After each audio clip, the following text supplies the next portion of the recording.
Perhaps we need some outside universal threat to make us recognize this common bound. I occasionally think how quickly our differences worldwide would vanish if we were facing an alien threat from outside this world.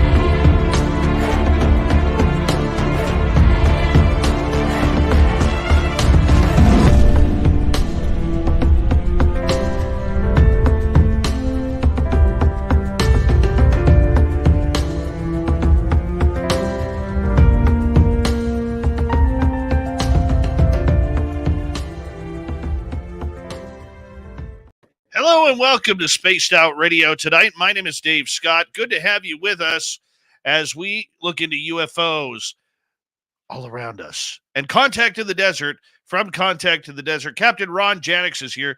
I'm telling you right now, you're going to love his hair. Fantastic hair. I'm kind of jealous over it, to be honest. Dirty Filth is here with another great cartoon, and the best part about it is we have all of you. Let me turn my mic up a little bit. There we go. Okay, who do we have here? We got Ann B in the gold medal position. Race Fan taking home a silver. Tim Mothman and his goatee taking home the bronze medal tonight. Hi, Robert Lamoth and Dino Bravo. Jeffrey Green, how you doing, my man? Jeffrey Green will be signing autographs after the show. Line up to the left of the studio if you don't mind. To the left of the studio. Chris 716, how you doing? As we continue on with roll call, we have Stephanie Kenny Blankenship, Brown Dwarf, Michael Morris, Eternity Eternal, to Mama Susan or Mama Catherine. Love you, Mama Catherine. Hope you're having a great evening. Philip Baca, nice to see you. White Walkers, thanks for coming on in. Jerry Lahane, it's been a while. Glad to have you here. Jerry Lahane will be signing autographs after the show as well. Line up to the right of the studio, to the right of the studio. Cosmo Fang, been a while since you've been here. Good to have you back. Jimmy Gonzalez, Cosmic Joe Chronicles. Good to have you back for the second night in a row. Thank you. Asteroid, Digger Dog. Good to have you here. D. Cohen, thanks for joining us. You finally got a night off work to enjoy this or what? I figured. Number 21 in your program, starting at right wing from Stockholm, Sweden. Lars Janssen. Good to see you, buddy. Noble Patrick, Kathy Evans, Millennium, my man. Thank you for coming on in. There he is. Doug Shelby is here. The Doug Shelby has arrived, which means we can officially start this show. JBD, Laura Lobbs, nice to have you here. Hi, Stargazer, Sandra Kincaid, Thomas Rock. Good to have you all here. Hi, Operation Shutdown. Rafin, how you doing? Paramarv, thanks for coming on in. Good to see you. And who else do we have here? Skip to Maloo. How are you, my friend? How is, where the heck, what country are you in? Amsterdam or Denmark, somewhere like that? Ozzy Ange and Chuck Finley over on Facebook. Thank you for joining us. Let's continue on with our roll call here. Who else is here? Jerry Carter, good to see you. Hi, Pam Harris. Thanks for coming on in. Over on Twitch, we say hi to Algaray. Thank you for joining us. Susan Alloway, Michael Fontaine.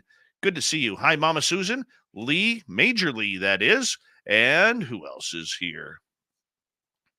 Scrolling on down.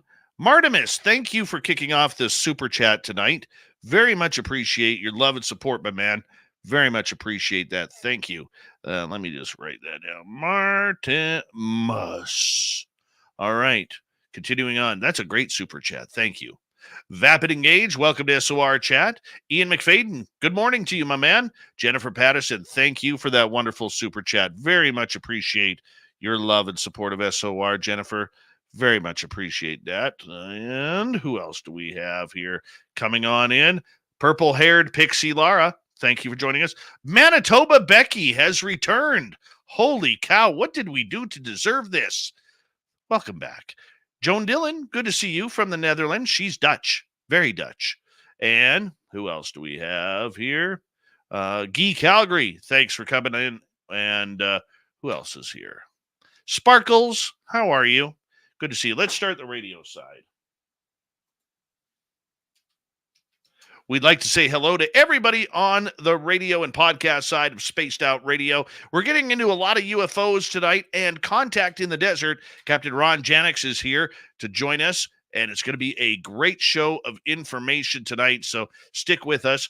And there's Bill WD40 already in the chat room over there on Spreaker. He's lubing us up for tonight's show because you always want to go into a show nice and smooth. You never want to go in rigid. It doesn't feel good. You know that. Brian Drummond, JKGN, Gary Roosin, how you doing? Mentira, thanks for joining us.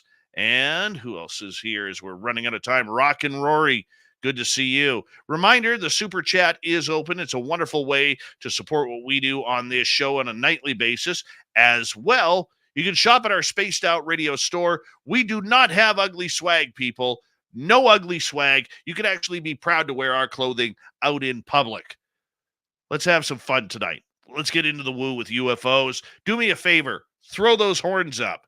Let's rock.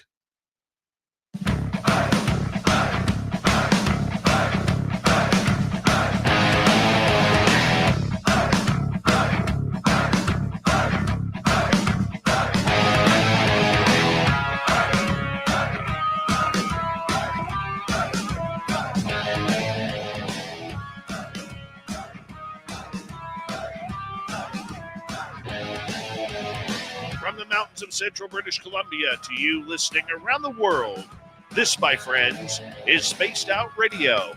I'm your host, Dave Scott, sitting in the captain's chair of SOR headquarters. We welcome you to tonight's show on our terrestrial affiliates around North America, digitally on Odyssey Radio, TalkStream Live, and KPNL. All of our archives are free. Join us at youtube.com/Spaced Out Radio. Do me the favor, hit that subscribe button. You can follow us on Twitter at Spaced Out Radio, Instagram at Spaced Out Radio Show, and on Patreon in the Space Travelers Club. Our website, spacedoutradio.com. We have a plethora of features for you. Rock out to Bumblefoot, read the news wire, check out our swag as well. Tonight's show is brought to you by Chive Charities. Help make the world 10% happier by visiting Chive Charities today.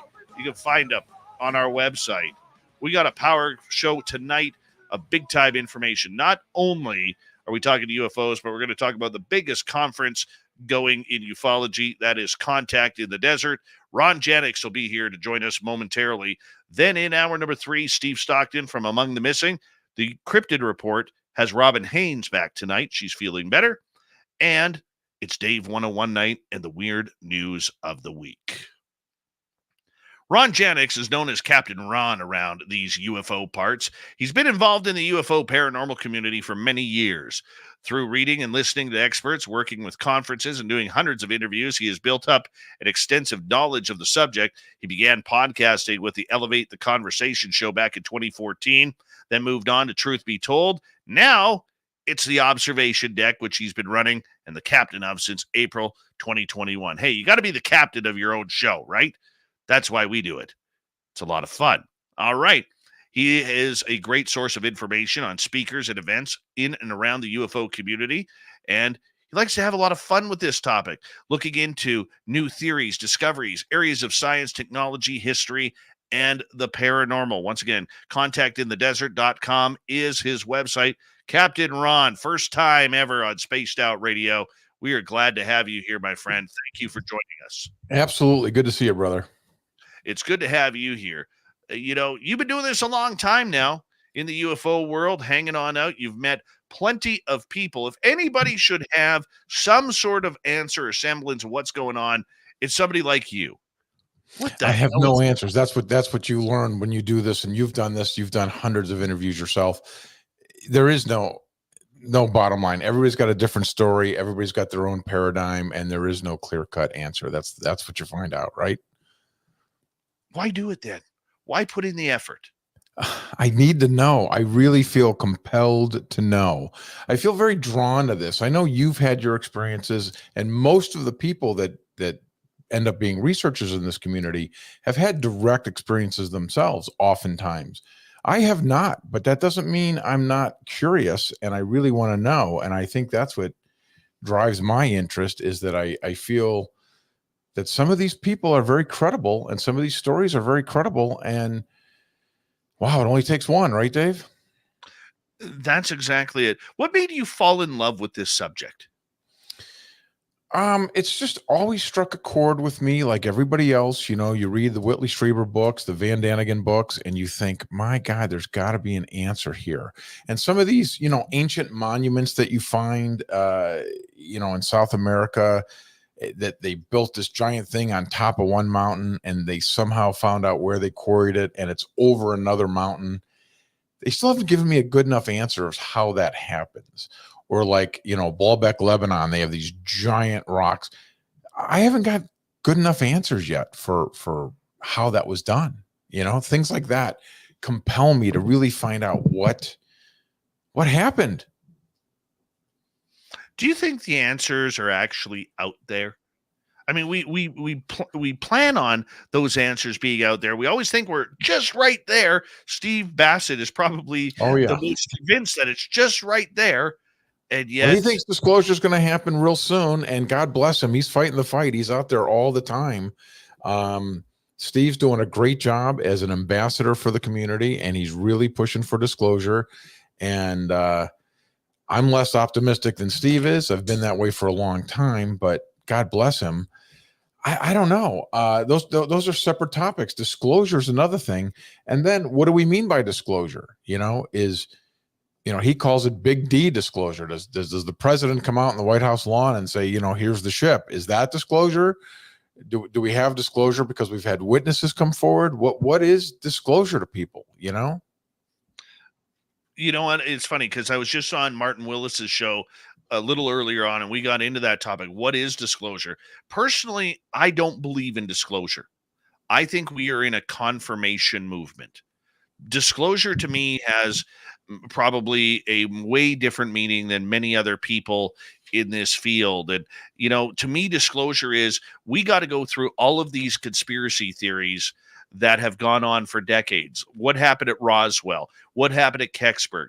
You know, did Eisenhower meet with aliens? It doesn't matter how weird or fictional the story may sound, as long as those conspiracies are out there. Bob Lazar, there's another one. David Adair, there's another one.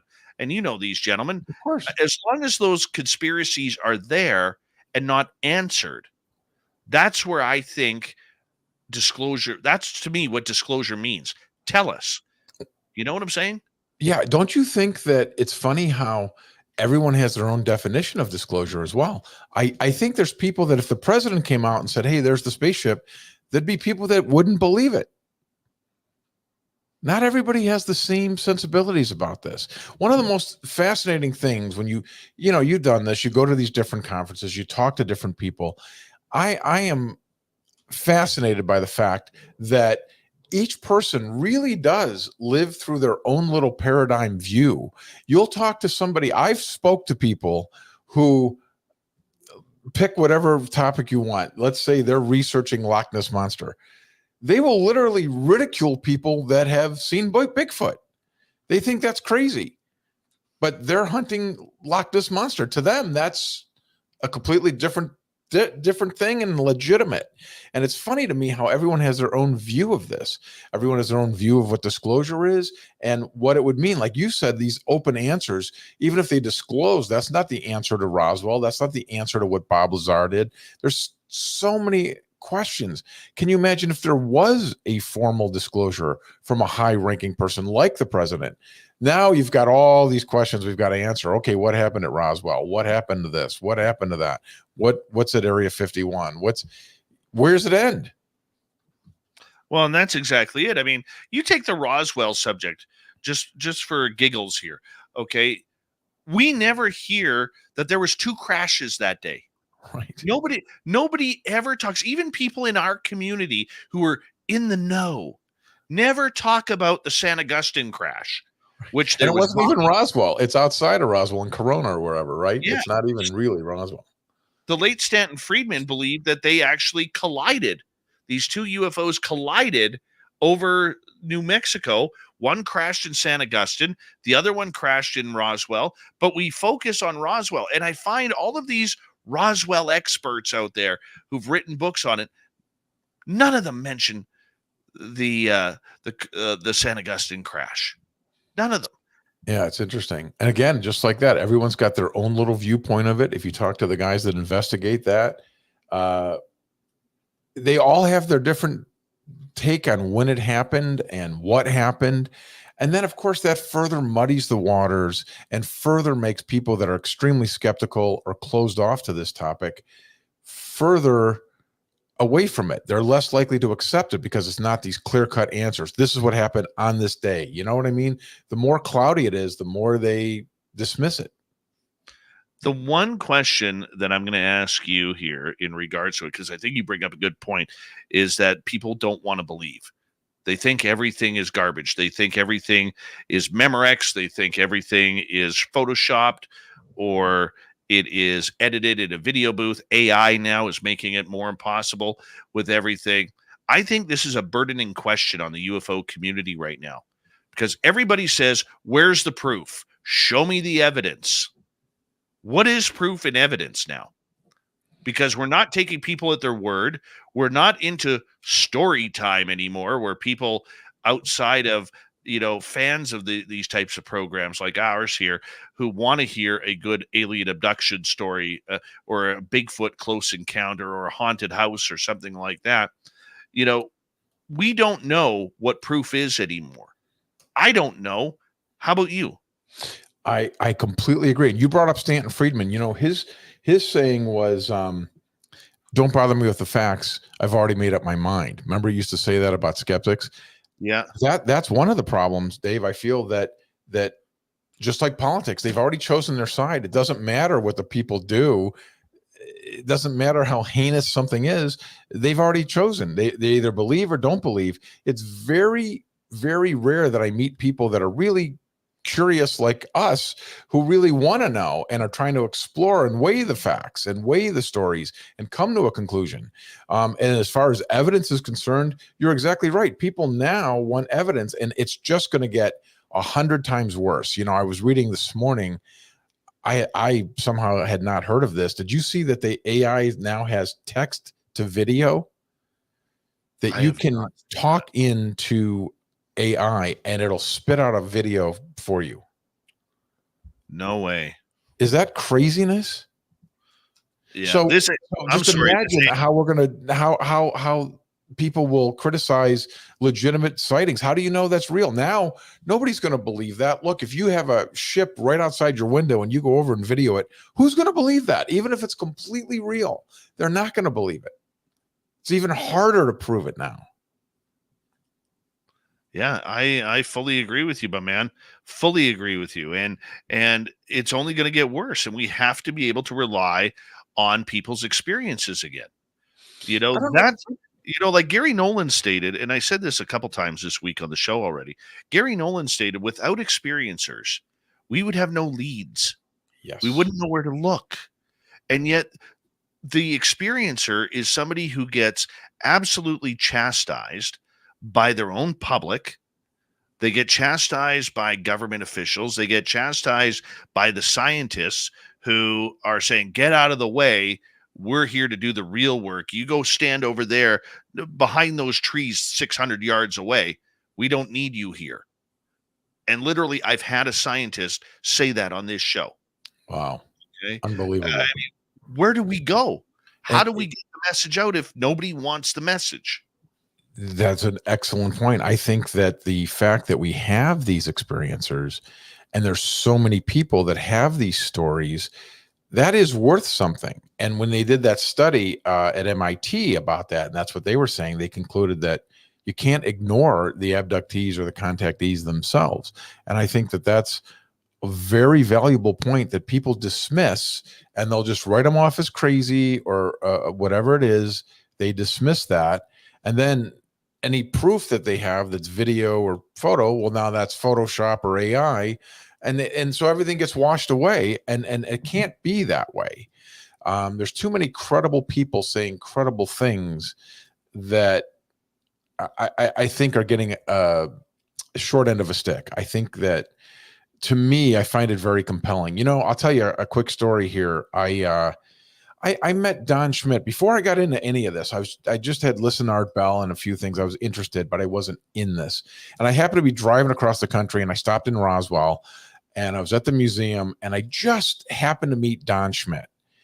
And I struck up a conversation with him, and I spent several hours. God bless him. He sat there and talked to me and was so nice and so open. And I remember him saying to me, what convinced him, or what made him go over the top, was, he goes, Ron, I sat there with, an 80-year-old military veteran crying his eyes out to me, saying, I haven't talked about this in 50 years or whatever it was.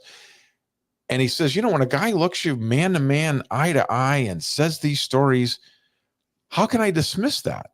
And that stuck with me for this whole time. How can we just dismiss that? And then when they match up, or when these ancient stories, these myths and legends or whatever, happen to match discoveries that archaeologists make, why can't we see that correlation? Why do we just dismiss things? That's what I feel. It bothers me. It bothers me. There's so much misinformation, so much disinformation, and people are so quick to dismiss this. Don't bother me with the facts. I've already made up my mind. Is such a bad attitude. Believe me, I hear plenty of stuff that I think is batshit crazy. I hear plenty of it, but there's a lot of credible things that I just don't think this whole community needs to be dismissed as it's been. And I fully agree with you on that one. I mean, we've taken enough backhands over 50 years watching people get fired from jobs or chastised by their family and friends. People who are very outgoing have become extremely introverted after their experiences and encounters. I mean, this is a real human problem. And it's not just happening in North America, it's happening all over the world. And it's something that needs to be addressed, but it's like being the ugly stepchild in the room that nobody wants to talk to in the family. And you're just sitting there waiting for somebody to communicate with you, and it's not there. It's not happening. There's nothing that can be done about it. And it's tough, man. It's very tough for a lot of people. I mean, this is an emotional subject when, you can't talk to your doctor, you can't talk to your friends. How do you go to your doctor and say, hey, I think I got an alien implant last night? Right. How do you do that? Explain that to me. People get divorced. People lose their jobs over these experiences. Do you know a great thing that you just reminded me of, Dave, is, I'm sure you remember, Whitley Strieber wrote in his book, and certainly has spoke about how, he was an early person to come out about this, that he had these experiences. And he said when it happened to him, he remembered feeling that, if you get raped in New York City, there are support groups, there are church groups, there are women's groups where you can go sit around 20 other women who have had the same experience, and they will help you through it and talk about it. I saw a bug at the end of my bed. Who do I tell this to? And what do I do with this information? You know what I mean? Of course, there's more things now, but back in the day, where do you go? You can imagine how isolating this must be and how this can destroy people's lives. Yeah. And yet here we are. Yeah. I mean, I've never seen a community that is so quick to shoot its own in the foot. Yeah, I find that fascinating. Yeah. It's a weird thing, man. It's a weird little thing. Factions that I have this belief. It's almost like Christianity, how Catholics and Protestants that differ on this little thing have this hatred or whatever. And it's the same within our community, right? That people, no, I don't really believe in that, but I believe in this. You know what I mean? They make their own little judgment, and then I don't know. I don't think I always fight against that. I feel like we need to be everybody aligned, man, just to even have a voice. Mm-hmm. Yeah, people are tired of being devalued, and that's exactly it. What do you believe? What does Ron Janix believe is going on? I don't have an answer, and I'm pretty much where I was when I started. I feel very open to believing that it's possible. I mean, I think we all kind of accept now that there's got to be some sort of intelligent life out in the universe. The question is whether or not it's been here. And and whether or not it's been here, we have a lot of credible people with credible stories. It's very compelling to me. I honestly can't answer that yet. I really don't really come down on either side yet, but I do feel that more and more, the more stories I hear, the more things that are the same, the more people that seem to have had a normal life as an accountant for 40 years, and then they have this experience. I don't know what else it could be. John Mack's work really showed, according to him, that it wasn't delusional. It wasn't some sort of psychosis, that these people really believed they were having these experiences. Well, why do we dismiss the head of Harvard psychology? Why is that not a credible man giving a credible an opinion on this? So I guess what I try to do is I believe John Mack. I believe some of these people. So I think there's something to it. I certainly in my own life believe that there's more than just the Newtonian 3D world that we all grew up believing. I've definitely, just the synchronicities that led me here. I mean, I have synchronicities in my life that are so insane. It makes me compelled to believe that there must be more. Sometimes I hate it when you get a pop-up and it streams on through. That drives me nuts. I apologize about that. No worries. Yeah, that sucks. Unprofessional, man. That's why you mute your tabs, kids. That's why you mute your tabs. Anyways, and I think you're right on that, to get back on subject. I mean, whether it's John Mack or J. Allen Hynek, I mean, his son Paul will be at Contact in the Desert this year. Yes, sir. Just do me one favor for Paul, if you don't mind, when you see him. Just say, Dave Scott says you're not funny. I tell Paul that every time I see him already, but sure, I'll add one more. Absolutely. Well, do you remember, you were at the MUFON conference 2 years ago? Yeah, I saw you there in Denver. So you would have seen me put Paul's picture up on screen and just remind people that Paul Hynek, when he speaks tomorrow, he's not funny, you know. And to be honest, Paul Hynek cracks me up. He just looking at him makes me laugh. But he's great. But he tries to get me back all the time, right? and he puts me in his. He'll go and edit his promotion. So I actually had people at MUFON coming up to me. Do you and Paul Hynek not get along? Is there issues between you guys? I said, yeah, we're having fun. Right. You know, right. God forbid we could be a little lighthearted in today's society. I'm so tired of everybody being so overly sensitive and taking everything to heart. It's like, settle down, man. Really, you would think that these sorts of experiences and stuff would make people have that viewpoint in life that, it's all going to be over soon. Let's not take it so serious, Oh, I hear you.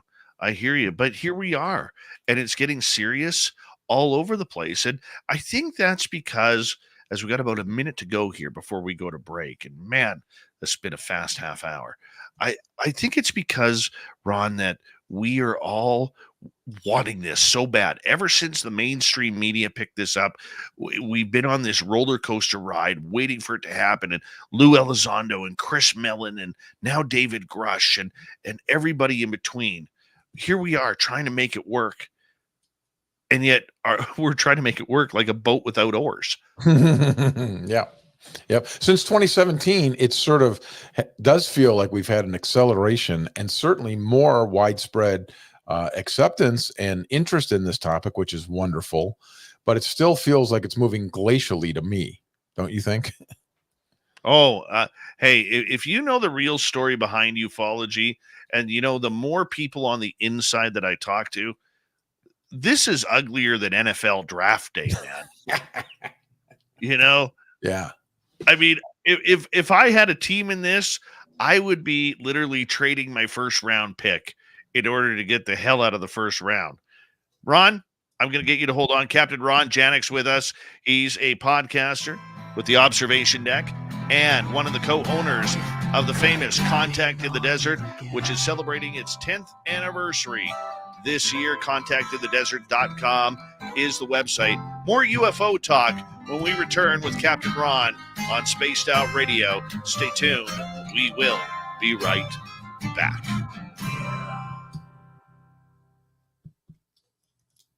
Man, that was a fast first half hour.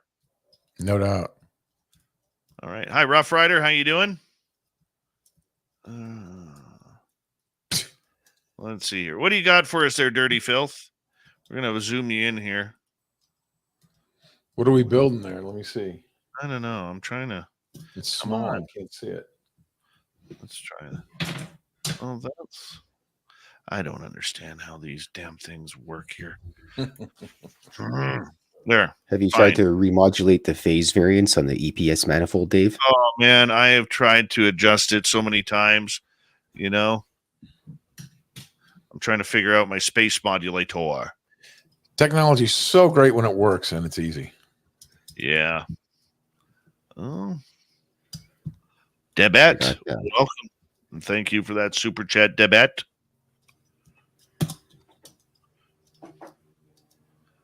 All right. Well, I think we got some aliens. We may have a human there.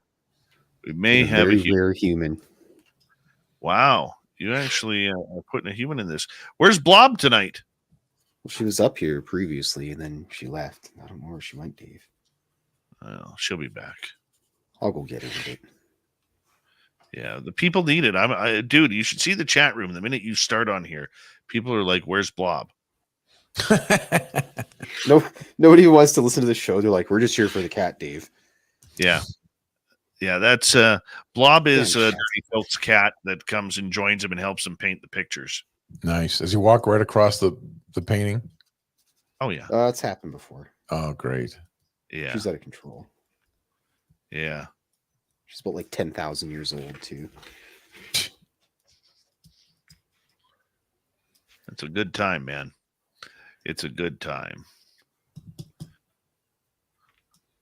All right, so yellow or gold is the alien talking, and gray is going to be the human, I'm assuming. Correct. Look at I got a little cheat sheet here, Dave. Oh, look at that. Oh, wow. Yeah, you're so organized. I try. It's so you can know if there's anybody in disguise.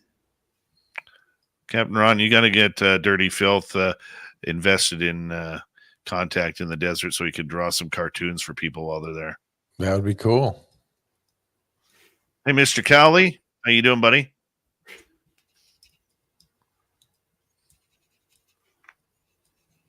It looks like a blob now, but I promise it'll look nice when I'm all done. Oh, it's going to look amazing. It's going to look amazing. Let's see here. All right. Where are we?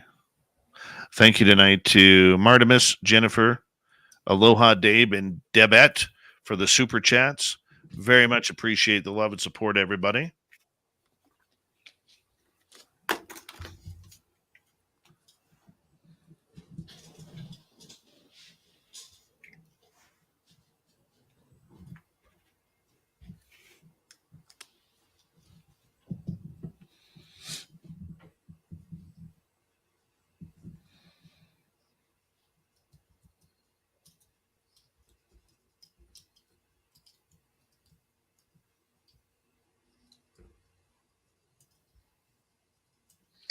All right.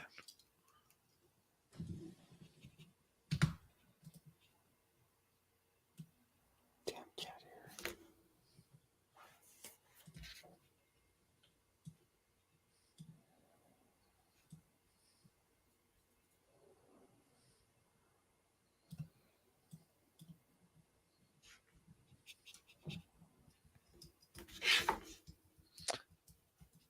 Looking good, Filthy.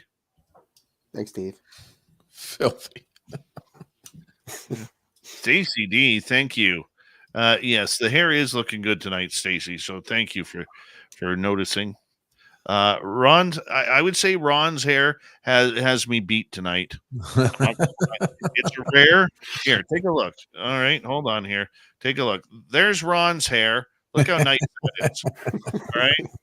Mine's just a mess all over the place because it's throwing it out again. Ron? I thought this was radio. I thought it didn't matter. I always say I have a face for radio, so I thought don't even worry about the hair, you know. Literally, I remember being in broadcasting school, trying to get into school for it. And one of the head instructors says, Dave, you got a real face for radio and a voice for print. A voice for print. A voice for print. That's great. Yeah. I'm going through my I don't have time to tell this story, but because we only have 15 seconds. Yeah, I'll tell it next break here. All right. Thank you to Stacy joining our super chatters. Remember, you can shop at our Spaced Out Radio store. We do not have ugly swag, people, so make sure you wear them out in public. Take a picture for us.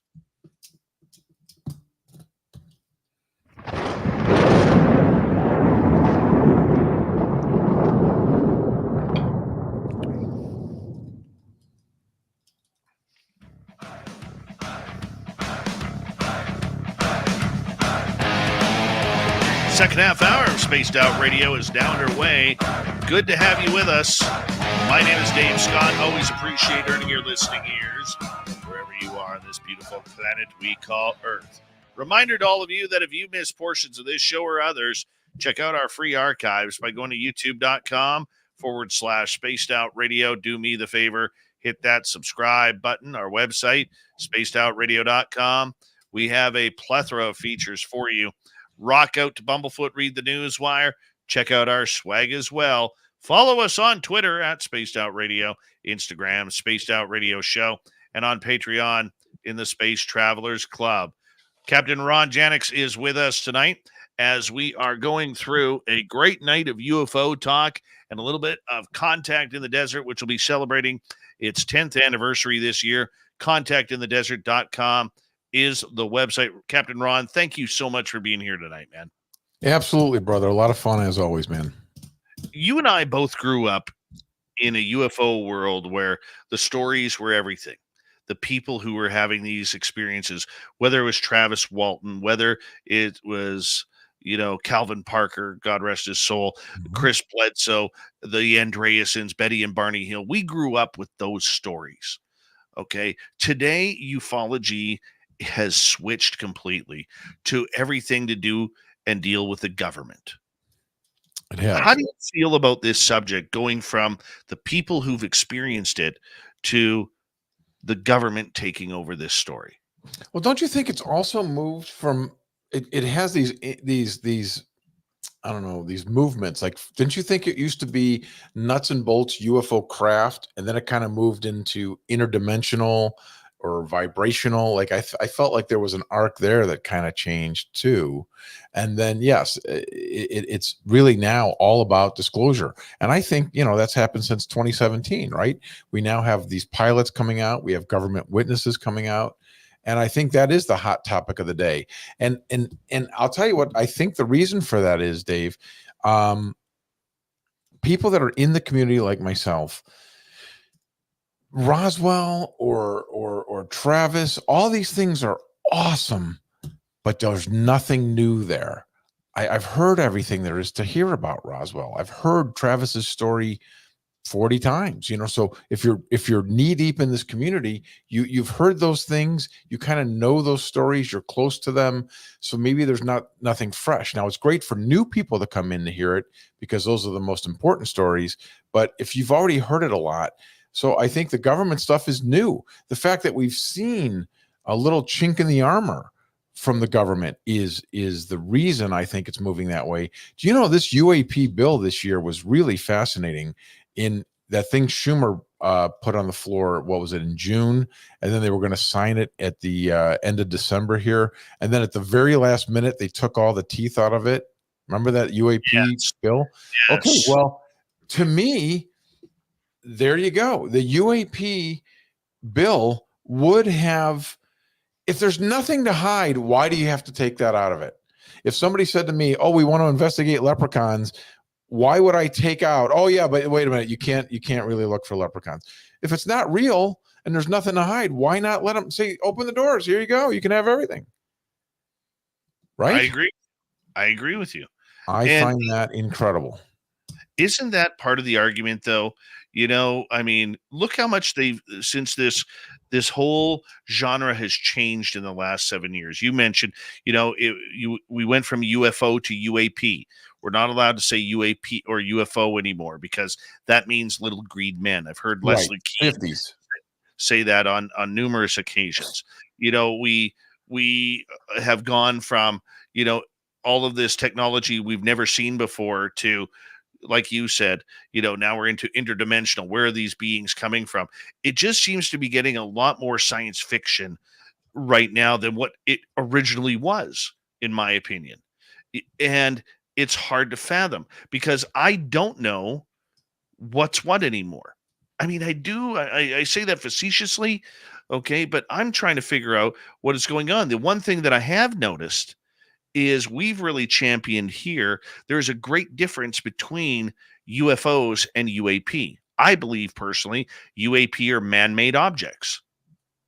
That's why they're covering UAP up, because they can hide UFO within UAP. I'm searching for UFOs. I've seen 2 on the ground. I've seen a bunch in the sky. I want to know what the heck I'm seeing. How do you feel about that? I think that's an excellent point. Why you could bury the UFO stuff in the UAP stuff and say, "Oh, that's our technology. I can't disclose that. It's national security." And they've got a blanket answer, right? Doesn't that seem like an easy way to not release information? It does to me. I feel like it is a plausible thing, though, that we do have new technology. Didn't they say that once you see a plane, like when we saw the stealth bomber, that it was already 20 years obsolete because they're so far advanced, in the black budget or whatever, that when you see it and it looks like it's the new technology, it's really, in fact, obsolete. And it kind of makes sense to me. Like, why would you show your hand? Why would you show your cards? You wouldn't. No, you definitely would not show your cards, and I'm just trying to figure out what happened to me. That's stressful enough as it is. And I know our listeners are trying to figure out what happened to them as well. The main people, whether they've had an experience or not, they just want to know what's going on, Ron. Has this turned into a game show rather than an actual piece of history for humanity? I don't know, man. I don't know. I feel the exact same way. I want to know. I just want to know what it is. I really feel like I would be very sad if I died and I didn't get to know the answer if someone's been here. Think about all the people who have died. Maybe people have had legitimate sightings and have been ridiculed their whole life and they pass away before anything ever gets accepted. What a horrible existence if you think about that. If you knew that was real and you knew these experiences happened to you and nobody ever took you serious and you pass away and nobody, you never found out the answers or never were accepted, even though you in your heart know that to be true, that really makes me sad. I feel like we're too dismissive of some of these people because can you imagine they're proven right? If if there is disclosure, can you imagine Bassett bouncing off the walls? Oh, Steve Bassett's gonna be like a wild orangutan going through the trees, man. Exactly. And I'm sure a lot of contactees and other folks too that have had this will be like, proven right. And I personally just don't see it coming. I don't see there's any incentive for that. What would be the reason to do it unless there was an ET race coming here and they decided to self-disclose?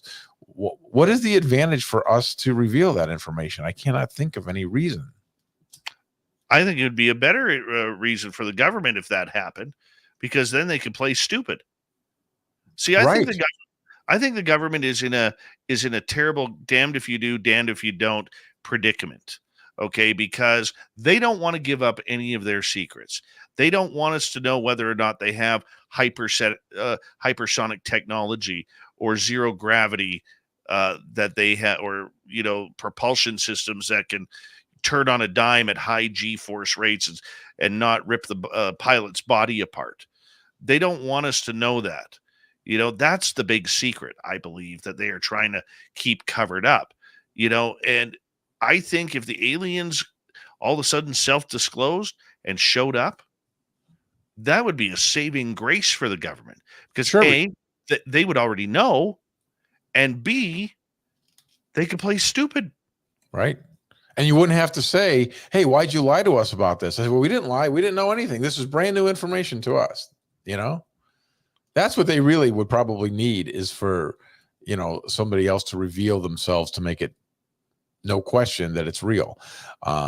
Because right now there is no incentive that I can think of to do it. And I love that Steve thinks that they could still, these whistleblowers, it just doesn't seem strong enough. There's not too many people dismiss them. Even Grush came out last year at Contact, believe it or not. It coincidentally fell on the last day of our event. And, a lot of people don't believe that. And just because one guy heard some things, is that disclosure? I mean, again, where's this line of disclosure? I mean, unless they reveal themselves and landed on the White House lawn, there's going to be plenty of people that aren't going to believe it. I mean, we've got disclosure now. Look how many people have come out and said, hey, this is real. Most of us don't believe that. Mm-hmm. Why do you think there is so much dissension on people like David Grush or Lou Elizondo or Chris Mellon, or people who are trying to dig for this story to come out? I mean, we've been dreaming as a field for people like this to enter our world for decades. They're finally here, and half of ufology has turned their back on them, calling them fakers, liars, hoaxers, or the new term that I can't stand, grifters. That's a really great question. I don't know. Why is that? I mean, I think society's changed. Like you said, people want proof now, right? Is proof that you overheard something at a water station? No. But what would be proof? What if they said this is the again, just like what is disclosure? Here's the muffler from a UFO. That used to be the thing. How do we know? If somebody said that's it, they had those bodies down in Mexico, right? People all laughed at that, and I'm in that camp. I mean, what?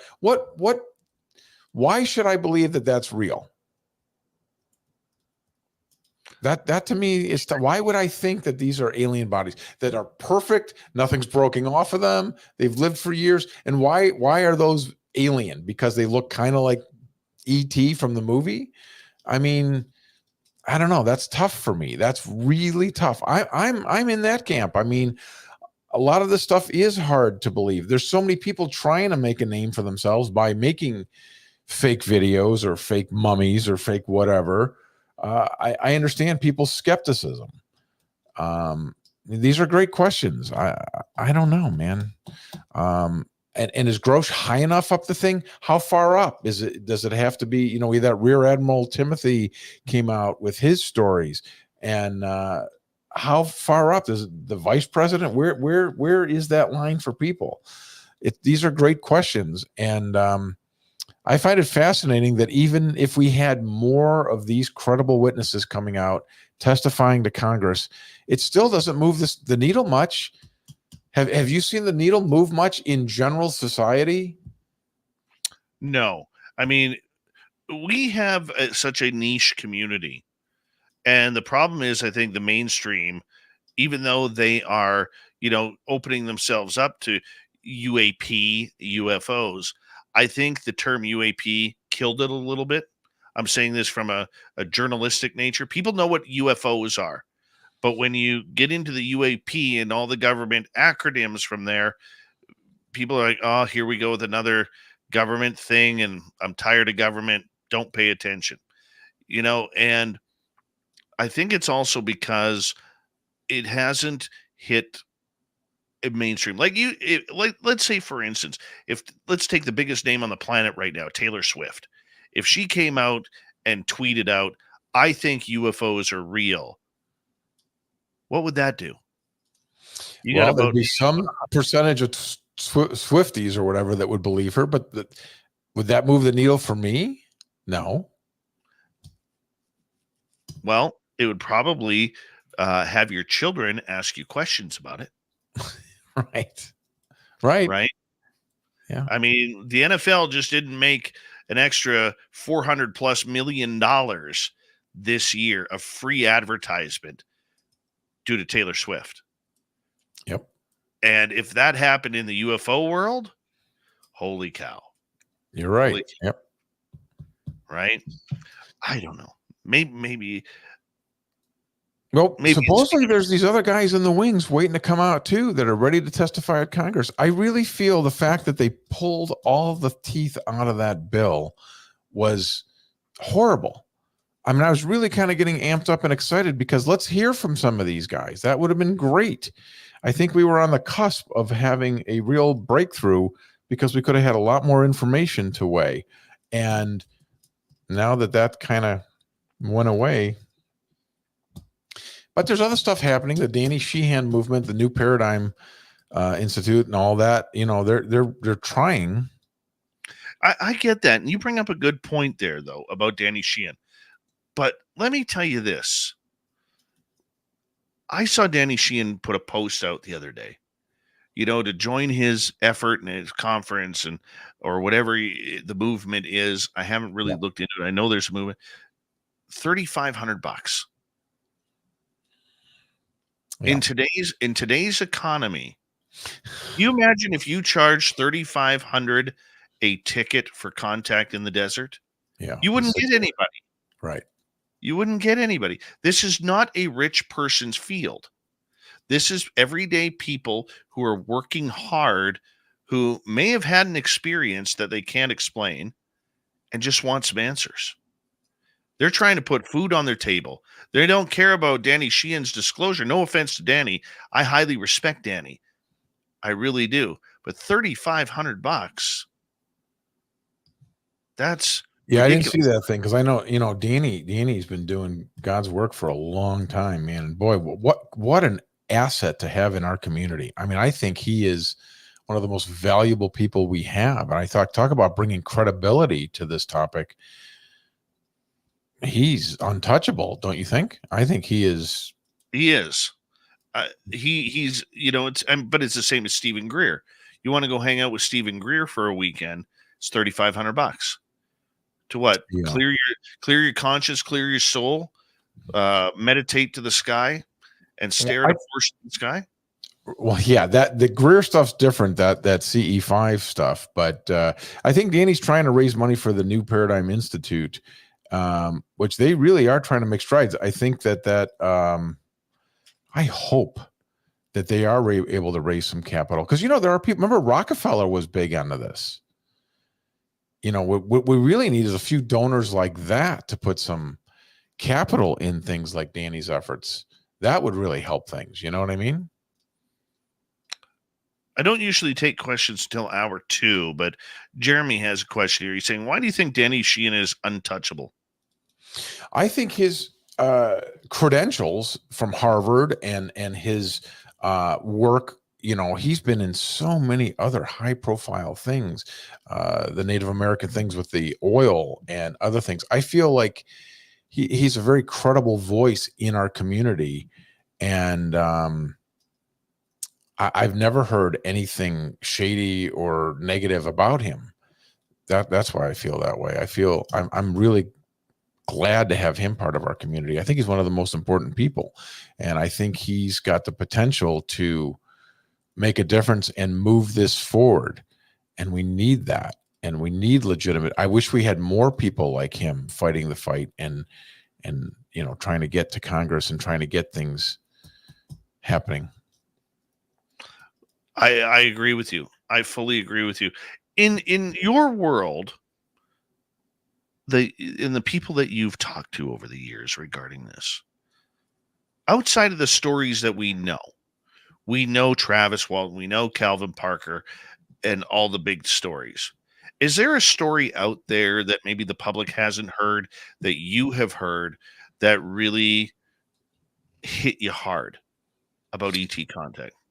Well, there's not a particular story, actually, that I have, but I will tell you that just like Don Schmidt said to me, I mentioned it earlier, there is something compelling about sitting out in the yard at Contact in the Desert and having somebody that's just flown in from Chicago look you eye to eye and tell you their experience. And even if it's a very familiar experience. Yes, I've heard that. Yes, you saw a ship. Yes, you saw an alien gray, and then you don't remember things, missing time, all the earmarks of a classic story. It's extremely compelling when you meet an individual that came there by themselves and they were drawn to this, and they feel they just want to be heard. They just want to connect with somebody else that's had similar experiences. I find that extremely compelling, and people that dismiss these folks, I don't know that they've sat down face to face with one of them before. And I'm talking about, some of these more credible, serious things. I mean, there are outlandish stories that I've heard that are very hard for me to accept. I mean, yes, maybe it's true, but there's stuff from the 20 and back guys. That's really hard for me to accept. A lot of this hybridization, if it, they think they're hybrids or whatever, that's you start getting, everything's a gray scale, man. There's stuff way, way, way out here, and then there's stuff closer to the classic mainstream Whitley Strieber. I woke up, there was an alien gray at my bed, that kind of thing. And those are the ones where, like, David Jacobs and these guys have found data. See, I like data, and David Jacobs had story after story after story where he had all these data points that he kept hitting from people recounting their story. Well, what is this? If it's not what we're calling it, alien abduction, what is it? Something's happening, and why would it be being repeated so frequently? Why do we just dismiss all the data from people like him and Bud Hopkins and these other people who have done this incredible research and compiled case after case after case that hit these same marks of people that don't know each other and all of that?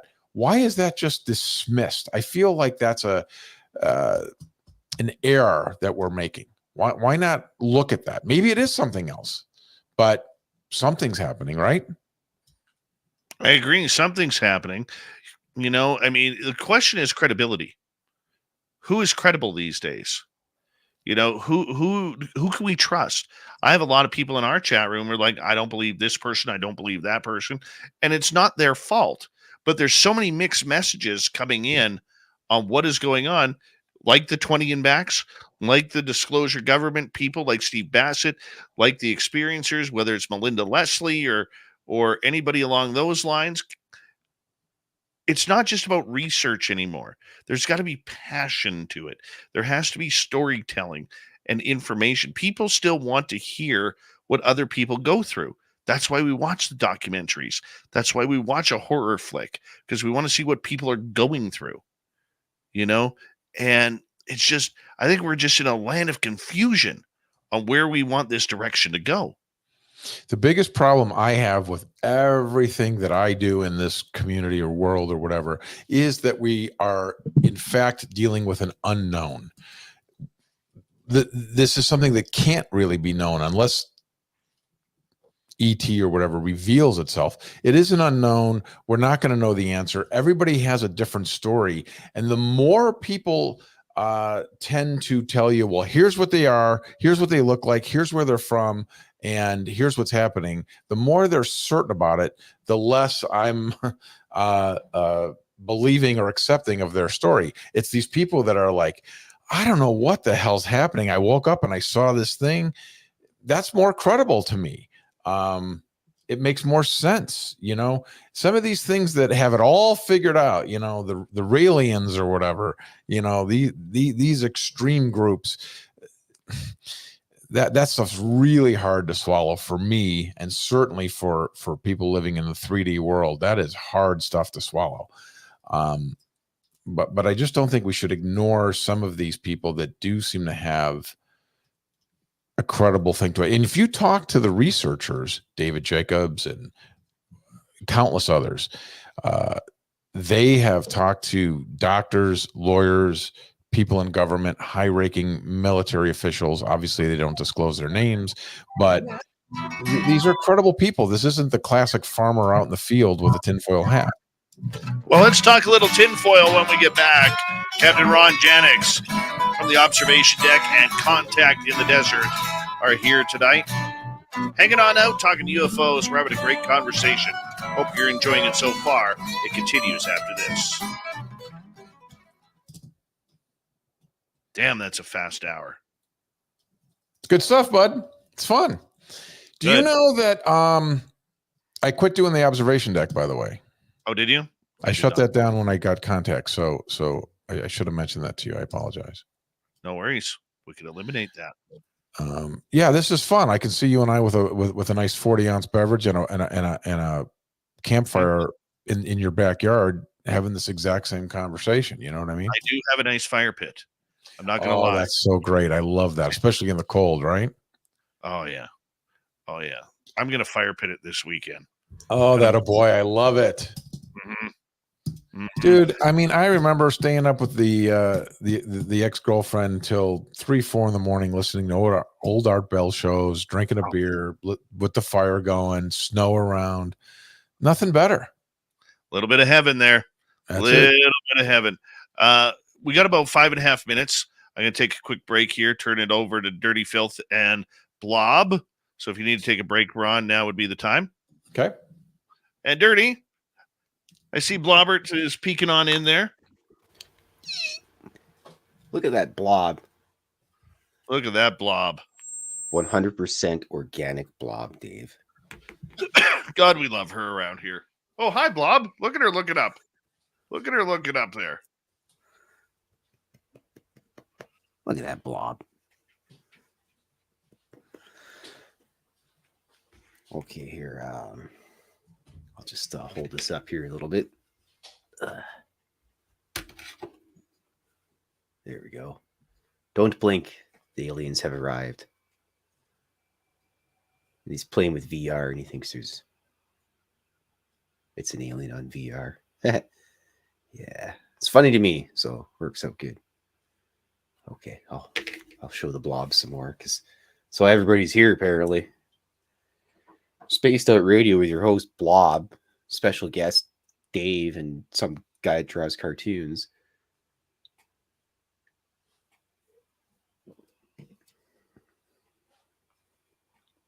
Blob's got human hands coming out of her.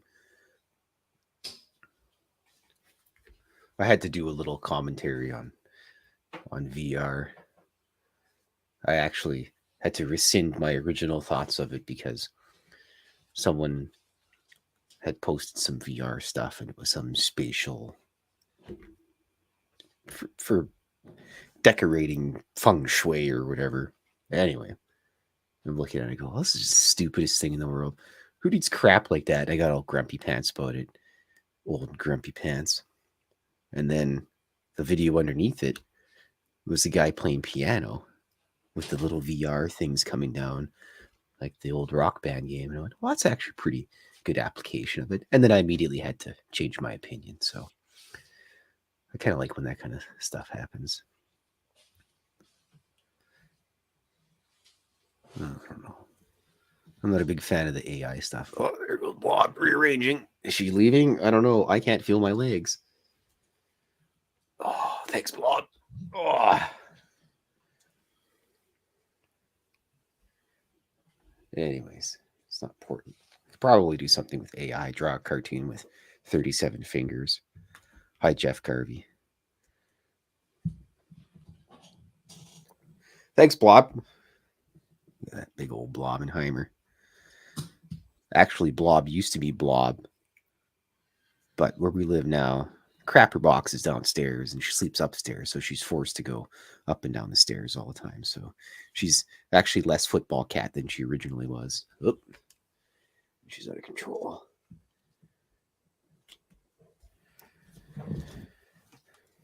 Thanks, Blob. Cats. Unbelievable. Blob seal of approval. Yes, Blob. Cat butt. Ugh. Science Blob.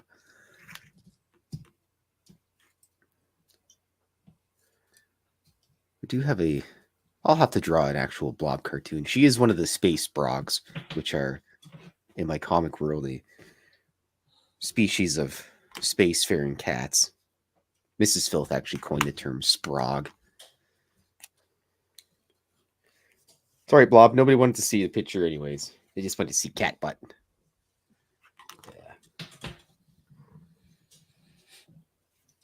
Yeah. She was found half frozen to death in a hay bale originally.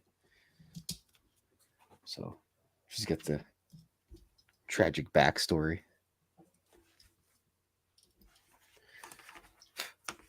Cat hair everywhere. Blob t-shirt. I think we could do something like that. Well, look at Blob just taking up a third of the screen there. High quality blobbing, Dave. High quality blobbing, that is for sure. Hi, Gory Tiger, Lunar Tina, Dark Starry Sky, the Woo Train, what's happening? And who else has joined us here?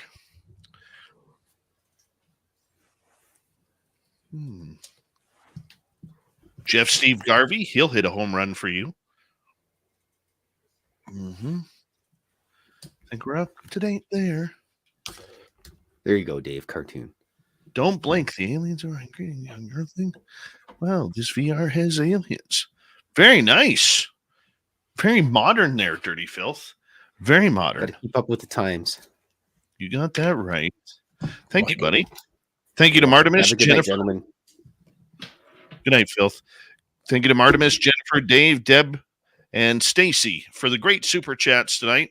Very much appreciate it. Here we go. You're listening to Spaced Out Radio with Dave Scott. Follow Dave on Twitter at Spaced Out Radio and on Facebook, Spaced Out Radio Show. Here we go with hour number 2 of Spaced Out Radio tonight. Thank you so much for joining us. My name is Dave Scott. Very much appreciate earning your listening ears wherever you are on this beautiful planet we call Earth. Hi to everyone listening in on our terrestrial affiliates around North America, digitally on Odyssey Radio, TalkStream Live, and KPNL. All of our archives are free. Join us at youtube.com/Spaced Out Radio. Just do me the favor, hit that subscribe button. The Desert Clam has set the password for tonight in the SOR Space Travelers Club. Blob. Blob is your password. Use it wisely, Space Travelers, as the Clam sets the password each and every night right here on Spaced Out Radio. Our website, spacedoutradio.com. We have a plethora of features for you. Rock out to Bumblefoot, read the Newswire, check out our swag as well. Follow us on Twitter at Spaced Out Radio, Instagram at Spaced Out Radio Show, and on Patreon in the Space Travelers Club. Here we go.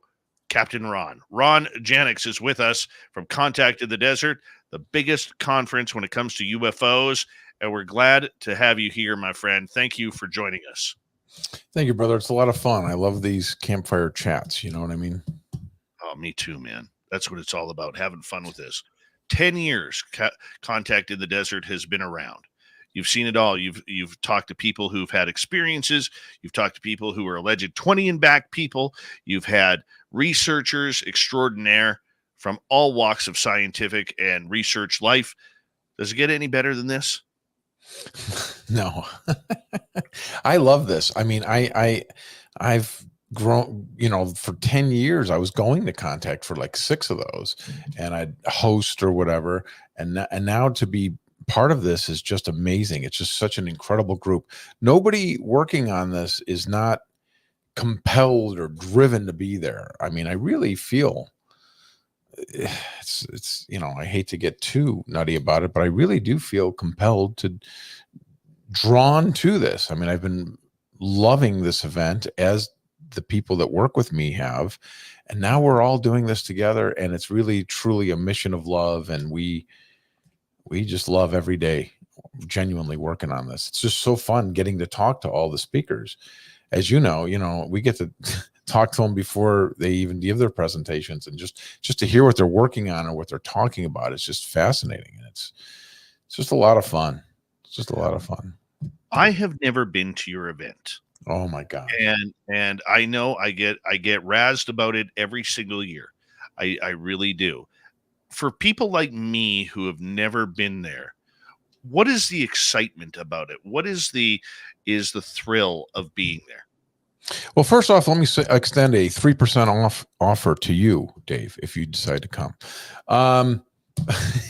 What is the excitement? Well, there's so much going on. Well, I'll tell you what, contact for me when I first went and now that we're putting it together that's the right word for it.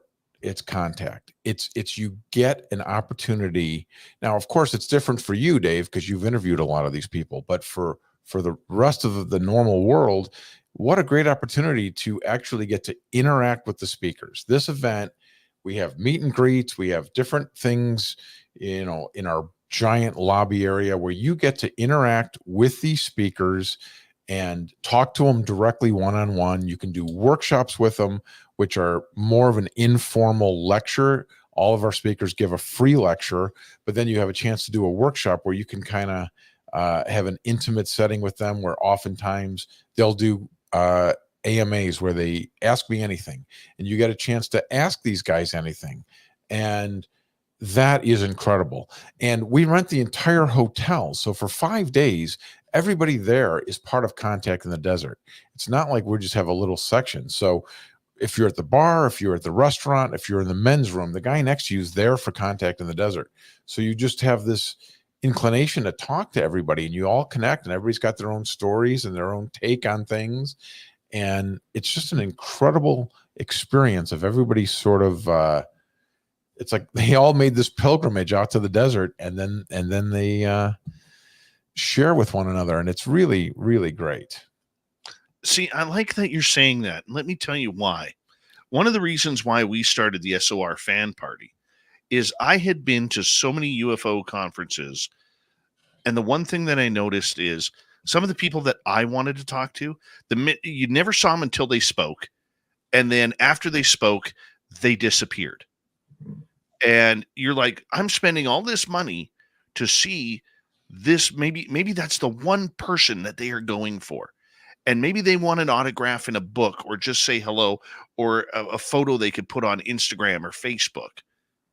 And they don't get that opportunity. This is where you get to do it. We actually chain our speakers to the desk, so they will not go away, Dave. It's amazing.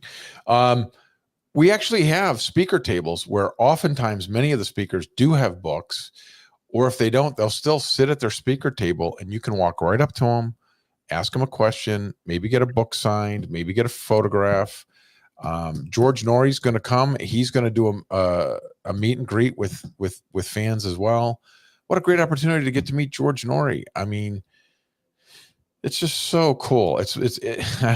Before I was even involved at this level, I used to say Contact in the Desert is my favorite week of the year. And it is even more now. And it's for that reason. It's the connection with these people that we admire, as well as the other attendees that share our belief system. You know, it's funny, when I got to see, I met George Norrie in Vancouver a few years ago. And then I got to see him again at UFO Con in San Francisco a couple of years ago. And I was looking at this guy, like, this guy's like, if Art Bell is the Wayne Gretzky, right? This guy is the Mario Lemieux. You know what I'm saying? Yeah, absolutely. And to use a hockey term, and Sure. I'm Canadian, so I can get away with that. Okay. And the point that I'm getting at is this. I mean, all of a sudden, George looks at me. He's like, "Come on over here," in that deep voice. And I'm just staring at his mustache, right? Because, I mean, his lip blade is tight. Yeah. Okay. It is tight. And I'm just staring, and I'm looking at him like, who, me? He's like, David. He called me David. David, come on over here. Come hang out. And he's like, let's get a picture together. Okay. You know, and I was just like, how the hell does this guy know me? But he's a student of the game. Yeah. He is a very big student of the game. And I admire him for that. He is a great broadcaster. Fantastic. He really is. He's a pro. Oh yeah. Yeah. That is a pro right there. You know, you've had everybody there over the years, from former astronauts to people who have had, you know, their first encounters with aliens and that it didn't look bad. Is there a guest out there that you would like to say, I would I would do anything to get this person to speak at Contact in the Desert. Yeah. And I'll tell you who it is. We almost had him and we didn't get him because of a scheduling thing, but we might get him next year. We're also, this event is a little different than a lot of the other conferences or things in this space. We are much more science-based, academic-based, technology-based. We do a big thing on artificial intelligence, and AI is going to be a prominent thing with a couple of panels on it. And we wanted to get the artificial intelligence director for NASA. And we almost got him, and that would have been really exciting to me. I mean, there's a guy right at the edge of what we can do, because this is the new way of thinking that I think we talked about it being nuts and bolts ships to maybe interdimensional beings or whatever. The other thing is that when people talk about seeing these crafts that do these 90-degree turns, it's like, well, maybe, they say, well, if that happened to a human being, their brain would shoot out the side of their head or whatever. Okay. Well, what if that's an artificially intelligent driven ship? That's what we're going to do. NASA's going to send artificial intelligence craft out in the universe, out in the space to explore. That makes perfect sense. Wouldn't another civilization do the same thing instead of maybe sending a biologic, which could get sick, which can die, which can only live for a certain amount of time? Artificial intelligence can self-replicate, can continue. It just makes sense that that's what they would send, doesn't it? When you think about it. That's right. How about, I know you guys have a real scientific understanding and approach to this, but how does a person who, say, has experiences come to you guys and say, hey, I'm a storyteller. I've had these experiences. I want to be able to be a part of it. How do they do that? Well, we have a whole experiencer group. J. Christopher King, has an experiencer group that's well known, and he is taking that over for us. And he meets every day. I think they do it twice on Saturday and Sunday, and once on the other days. They have a group, and geez, they get 100 people or more in there sometimes, and that people all share their experiences among other experiencers. And what a great format for them. And we don't allow cameras in there. We let people feel free to talk about whatever they want in there, and it gives them a comfortable space to talk about this. And other people go just to hear those stories directly from witnesses. What a great opportunity that is too. Very true. Very true. Looking at this year's lineup, who stands out for you? Well, I found this guy last year that I absolutely just adore. His name is Matthew James Bailey, and he wrote a book called The Ethics of AI. And he talks a lot about artificial intelligence and where that's going. That stuff is fascinating to me. So I would put him at the top of my personal list. We're going to have George Knapp and George Norrie on stage together for the first time ever. How sick is that? That's awesome. You as a journalist yourself got to love George Knapp, right? Love George Knapp. I love George Knapp too. Yep. Him and Norrie together is going to be great. The event is at Joshua Tree. No, we're in Indian Wells now. They moved it out of Joshua Tree. It used to be out in the desert. That's hence the name Contact in the Desert. It was physically at a state park called Joshua Tree, but it moved to this fancy, beautiful, beautiful hotel in Indian Wells, the Renaissance. So it's now there. Okay. So the event, how many people or how many tickets have you sold so far? I don't know the total so far, but we are hoping to get about 3,000 people by the time we launch. That's one hell of a UFO party, my man. It is. We got 70 speakers. I mean, did you see the names we have on here? Dr. Avi Loeb, Daniel Sheehan, Nick Pope, Whitley Strieber, Travis Walton, Andrew Collins, William Henry, Linda Moulton Howe. I mean, these are all legendary people. In fact, we're going to do a legends panel, Dave. Legends panel of people like Norrie and Linda and Whitley Strieber and Travis Walton. Russell Targ is coming there. which is an amazing thing. Caroline Corey, Bob Salas is going to be there. Just a lot of really legends in this field.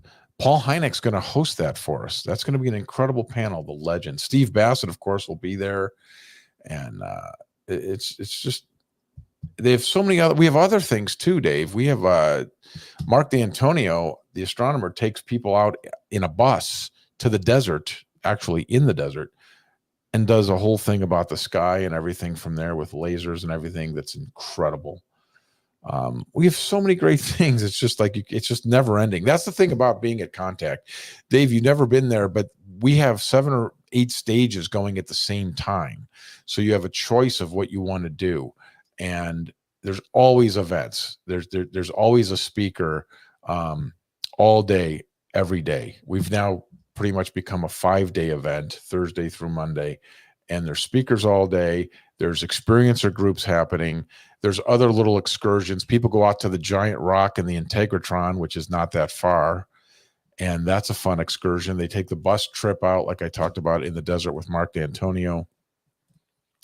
There's other fun things happening. We play movies. We have 3 world premiere documentaries that are going to be shown too.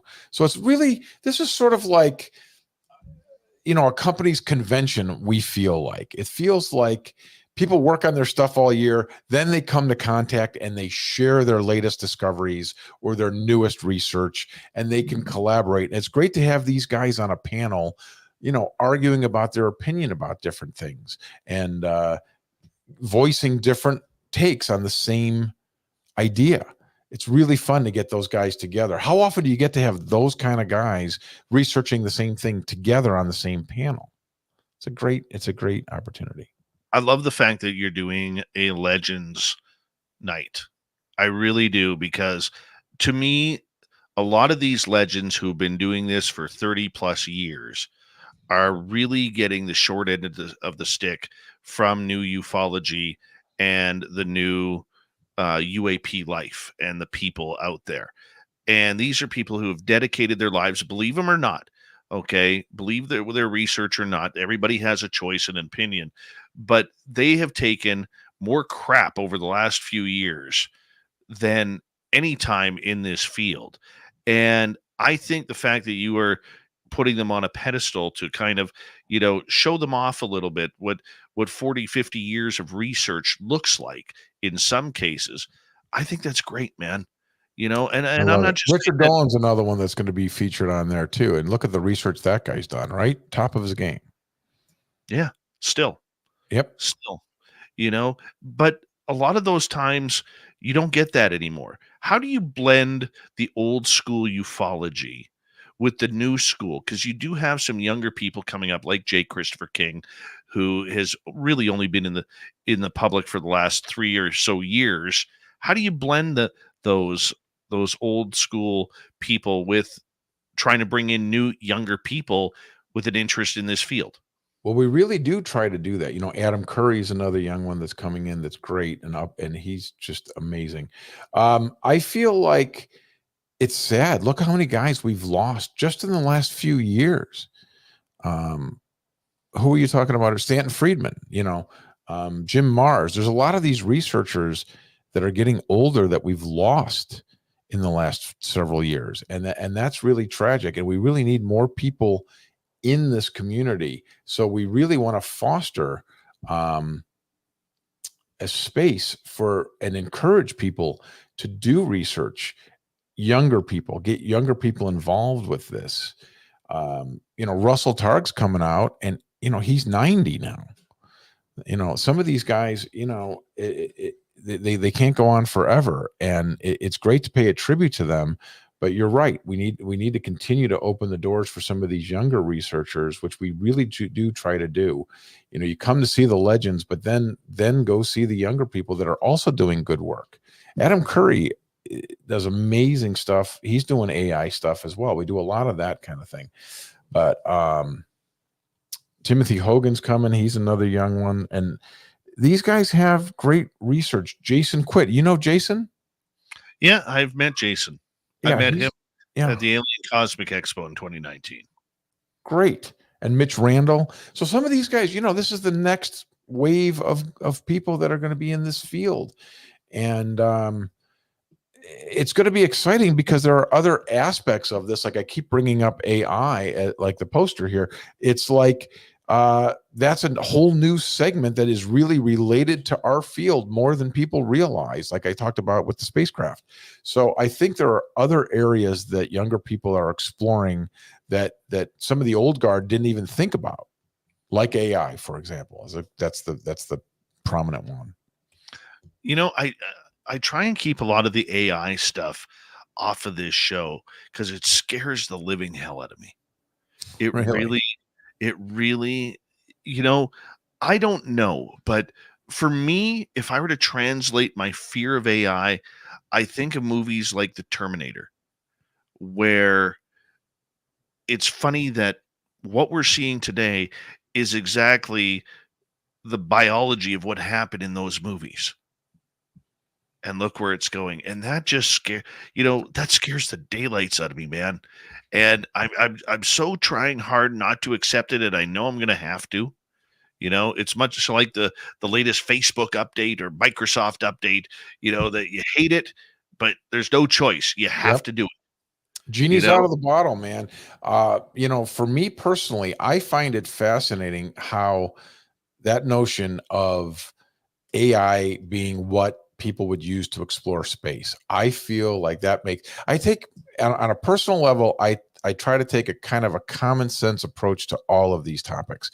And to me, that makes the most sense that's what we would send out into space, would be an artificial intelligence controlled craft that wouldn't have any living beings on it, that would go out and run for years and years and years and years. The Voyager is still going from 1970 or whatever that was. So I feel like that's a common sense thing. That makes sense to me. So why would I not think that if another civilization would do the same thing, we're going to? So I like that. To me, yes, I understand here it does seem scary, but guys like Matthew James Bailey aren't afraid of it at all. And they would actually alleviate your fears, because when you hear him talk about it, it's nothing to be afraid of. And I think it's very fascinating. Until T-800 comes after you. Well, then I'd be afraid of that. Yeah. And it's changing so fast. Who knows where this is going to be in 10 years? Yeah. Let alone 100. Now, 100 years from now, that's going to be scary as hell. I can't imagine it not being. The argument I have with Bailey is that, he wrote the book on the ethics of AI and how important it is to program ethics into our artificial intelligence programs. That all makes great sense. But wait a minute. What about North Korea? Are they going to do that? Are other countries going to do that? You can just imagine, just like anything, it falls into nefarious hands, and then that is something to be scared of, Dave. Okay, so let me ask you this: how do you think AI is going to be able to benefit the study of UFOs and ufology in general? Well, there's a ton of ways. Number one, just the same technology that they're using to program self-driving cars, they use to identify craft in the air. And you've seen these AI programs where they have these cameras and they can go, okay, that's a satellite, that's an airplane, that's a star. And AI can quickly determine, based on trajectory and all these things, what is each object in the sky. Then when that finds an unknown, well, there you go. That's something that can search for verifiable UAPs. We don't know what this is. It didn't fall into the category of satellite, airplane, whatever it may be, helicopter. It's an unknown. So that's one way. And the other way, I think, is space exploration. And, I keep bringing up the space exploration, but I think that's where that's really going to come into play. Ron, I'm going to get you to hold on right there, because we got to go to break here at the bottom of the hour here on Spaced Out Radio. Ron Janix, Captain Ron, they call him, co-owner of Contact in the Desert, which takes place this coming May. You can get tickets at contactinthedesert.com. This is a great event, everybody. I've never been. It's on my bucket list. So We'll see where it goes. Maybe we'll see you there. Spaced Out Radio continues with the second half of the show coming up right after this.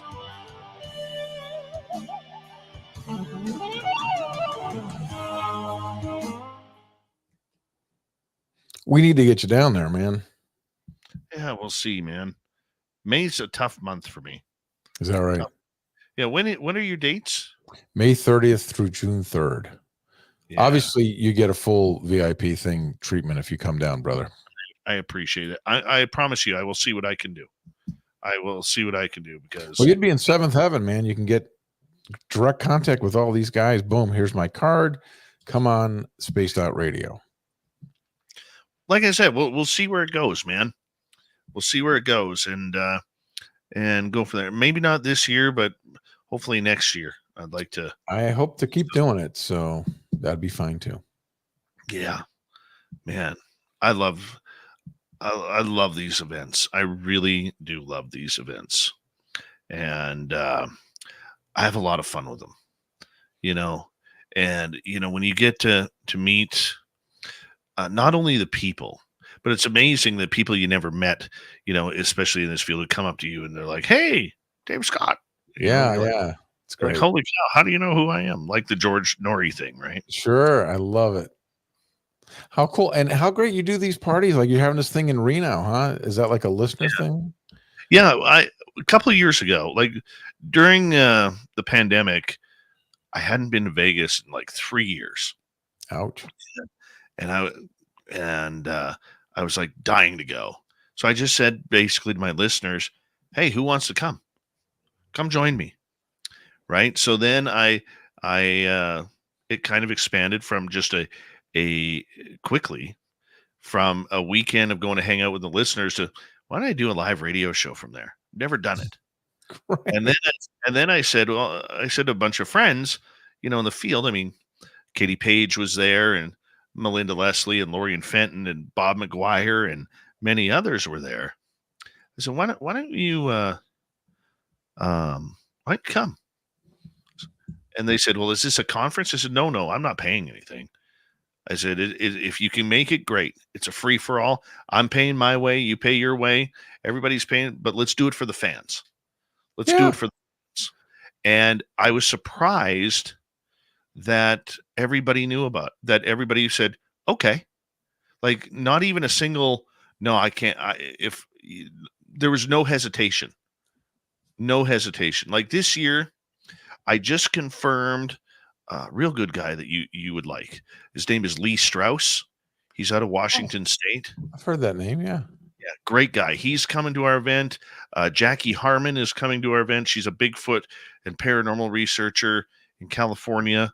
Bob McGuire's coming. Melinda Leslie will be there. Jim Goodall will be there. Lorian Fenton, Geraldine Orozco. Oh, great.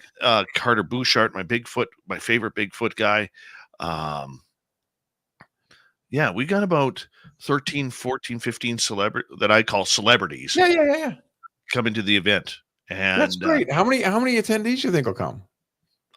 Usually we get about between 40 and 60. That's awesome. I think that is just awesome. It's like almost like a wedding, It's just like everybody. I think that is just such a great idea. I really genuinely love it, Dave. Katie Page is on our staff. If you want to come. It's right before. It's in May. It's in the middle of May. That's really tough for me, man. Yeah. I thought I'd go there. I love Reno.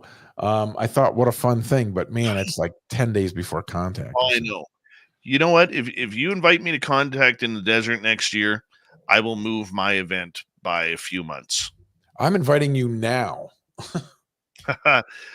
Well, I'll be there. I mean, for next year. I mean, I understand. You can come next year. That's fine. That'd be great. Yeah. Yeah, no, Les Velez is going to be there too. He's confirmed. Yeah. And all those guys just pay their own way too, right? It's just like we're all meeting here this time. If you want to come. Yeah. And if you like can't an make open it, call, I love it. Yeah. It's like an open roll call. And, but the good part about it is like exactly with what you're doing with your event. I got fed up, going to the events and there were people I wanted to speak to.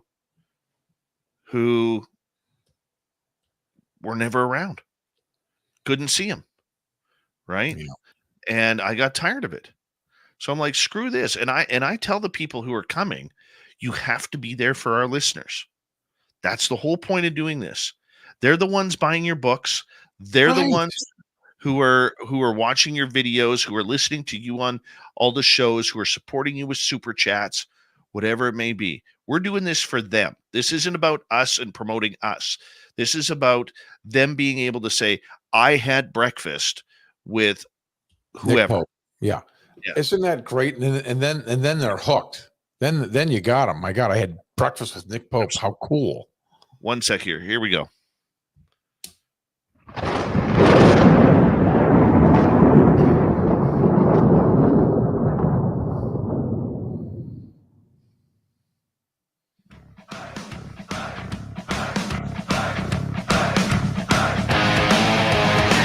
Here we go with the next half hour on Spaced Out Radio tonight. We're in the second half of the show, talking to UFOs with Captain Ron. We'll bring him back momentarily. I want to remind all of you that if you missed portions of this show or others, you can check out our free archives. Hey, do us a favor. If you haven't already, hit subscribe on our YouTube channel. We are literally about 29 people away from 25,000 subscribers. And I'm happy with that. That's a milestone number for us. So if you could hit subscribe, ring that bell, we'd greatly appreciate it because all of our archives are always free. Our website, spacedoutradio.com. We have a plethora of features for you. Rock out to Bumblefoot, read the news wire, check out our swag as well. Follow us on Twitter at Spaced Out Radio, Instagram at Spaced Out Radio Show, and on Patreon in the Space Travelers Club. Here we go with Captain Ron Janix from Contact in the Desert.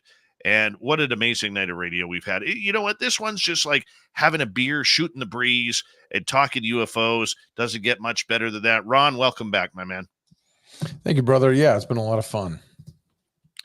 So we've talked government. We've talked experiencers. We've talked contact in the desert.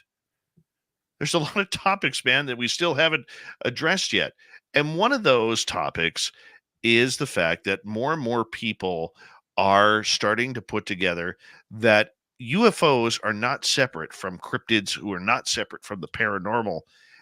And I'm wondering, would you ever take a chance on combining the entire phenomena, or do you just like focusing on UFOs for contact in the No, desert? we touch on everything there. A lot of it's, we do spirituality. We have Richard Martini coming there who talks about the other side. Communicating with people who have passed on, the Michael Newton kind of thing, past lives, all of that. So we touch on a lot of these different topics.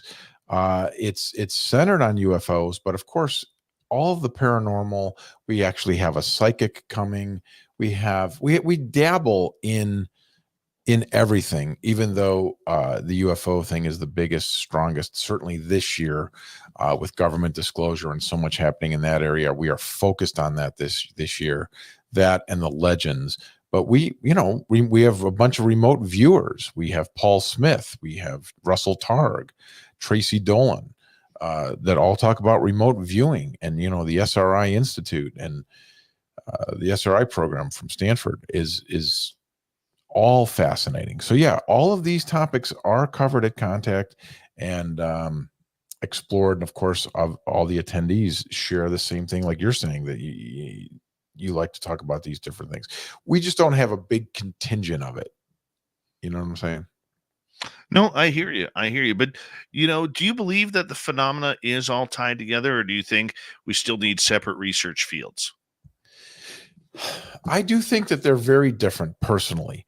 I also think that oftentimes just the UFO, or let's say the contactee experiencer phenomenon, I'm really thinking that it is that whole thing where we talk about each individual's lens or their viewpoint.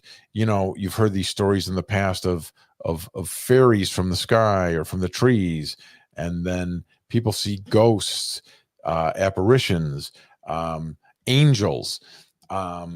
aliens. I think it's very possible that the phenomenon could be very similar, but they're assigning something using their worldview. So one person sees an alien, another person sees the same thing, and it's an angel or a saint or a passed on loved one.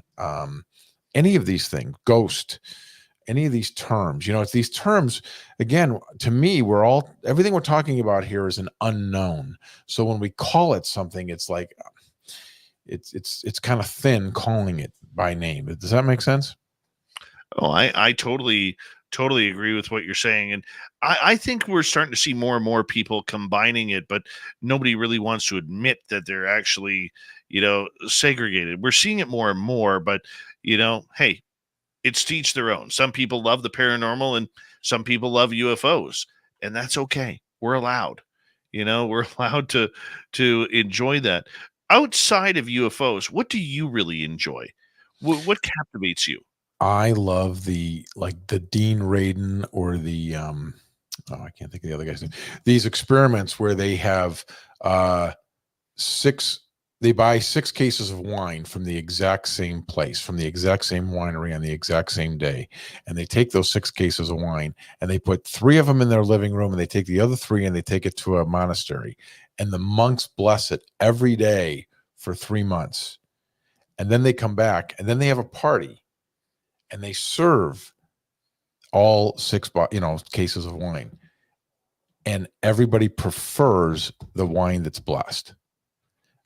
Stephen Schwartz is the name I'm thinking of. Stephen Schwartz is the one that did that experiment. Dean Radin. These are the, these guys deal in these fields of psyche like that.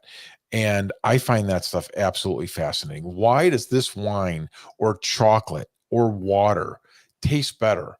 Why did the people choose this in a completely blind study? Why would everyone say?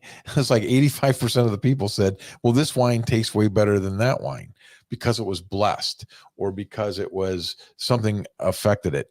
I find that stuff absolutely fascinating. There must be something to it. Why would it be so statistically significant? That is just human psyche 101, right? For me, if I had a dream topic that I would love to learn more and study more on, is telepathy. Love telepathy. I love trying to say, okay, tonight I'm going to send a message to you, and let's see if you get it. Right. Right.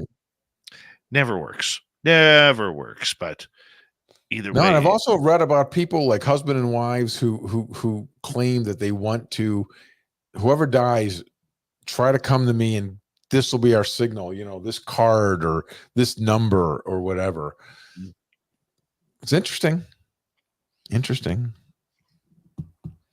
There's accounts going back, thousands of years of claim that this does happen. I don't know. Interesting. You've interviewed and talked to so many people. Which topics do you think we do not delve deeper into? Like, I'll give you one, for instance. One of the things that I have troubles finding a researcher on, I really want to talk about this subject one night. I also love the topic of immortals. Ever since I saw the movie The Highlander back in the 80s, I've thought that, wonder if there are immortals walking on this planet right now, and I wanted to dig, but finding somebody to talk about that, man, holy cow. Well, that's a pretty obscure thing. Yeah. Immortals. Yeah, I can't think of anything like that. Yeah, that's an obscure one. I don't even know who writes or talks about that. I can't even think of somebody. Right. Yeah. Right. But it fascinates me. So what fascinates you about these topics? Like, what's one that you keep coming back to? Well, I'm rooted a little bit more in reality, and I'm fascinated how these things work. Like I said, the parapsychology stuff really fascinates me because why would it be? What happened to that water? What happened to that chocolate that people all choose that? I'm very, very curious about it because I like things based on data. Even my interest in the UFO and the abductee and contactee thing is the data stuff. the David Jacobs has the data on that. I feel like we're ignoring that. Michael Newton, look at how much data he has on past lives, like 7,000 cases. And there's other people that have taken up that thing, Richard Martini being one of them, who collect this data on people that claim to have had these past lives. And I feel like nobody in the scientific community or whatever takes that data as anything of merit. And it's still data. We still have collected this data, even on the wine, like I'm talking about. Like, nobody's jumping up and down going, oh my God, I can't believe that happened. These things are really happening. Adam Curry does these incredible experiments that are in sort of similar areas. And I feel like this data is being sort of dismissed or underappreciated. I feel like there must be something to it. And I just like to see that become more prominent and people pay more attention to that, because we do have data. People just think that because we don't have a spaceship and we don't have an alien body that's proven to be alien, therefore we don't have any proof. Well, we don't have that kind of proof, but circumstantial evidence is a type of evidence, and there are other things out there that are worth exploring, in my view. I love that exploration.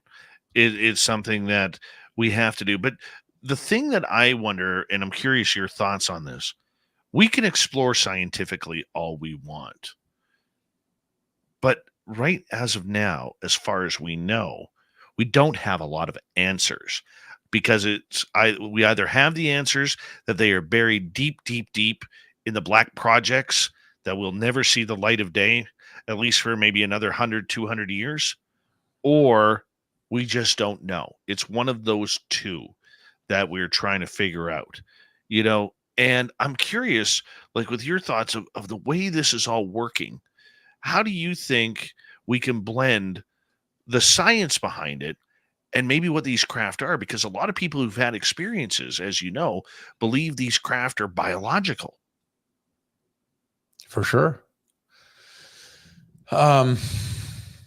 So what are you looking for? You're looking to see just how do you combine that real scientific attitude with those who feel or say have had experience and believe that the craft work on biologics, that they connect with the craft? Yeah, it's tough. Yeah, boy, that, I don't know. That's a tough one. A lot of these are tough. These are unknown and they're unknowable. These, you said we might not know for another 100 or 200 years. Some of these things I don't think we may ever know, or it could be, 1,000 years away. Who knows? If the universe is 13 billion years old and ours is maybe 4 or 5 billion years old, somebody could be way, way, way, way, way ahead of us. And we may have a long time before we get to learn any of that. So I feel like my interest lies in, let's find as much as we can now. What's tangible? What do we know? And maybe we should listen to some of these people who have had some of these experiences. And maybe we should listen to some of these researchers who have researched it and found out that people were writing about the same experiences thousands of years ago. Maybe there's something there worth looking at. And let's all come together and see what we can draw out of that. That's my take. Let me follow that up then with this, because I got asked this question earlier when I was on the Martin Willis show. And I'll ask you this. Where do you stand then on where these craft are coming from? Many people feel they're from outer space.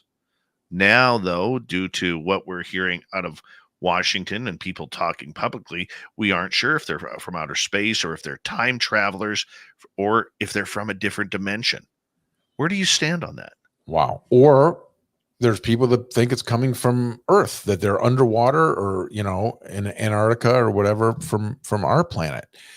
I stick to the more nuts and bolts approach. I think the further away we go from 3D world, the harder it is for me. So time travel to me is really, really, really tough. Interdimensional stuff, even though mainstream science talks about there being 13 dimensions or whatever, I don't feel like that's an easy thing for me to grasp. even like religion requires the supernatural to believe in religion. These things happen that were supernatural, where all I require in my view is technology. It makes logical sense and follows that if our technology continues to grow and continues to advance in the ways that we have, why couldn't we build a craft that is able to transverse further through space? And if that logic follows, then why couldn't some other civilization have done this 1 billion years ago or something and been able to come up with that? So of course they can come here now because they've had that time for technology to advance. So my personal view is very much more 3D world, nothing magic, nothing supernatural. They just have had more time to develop more technology, and therefore they're able to travel here.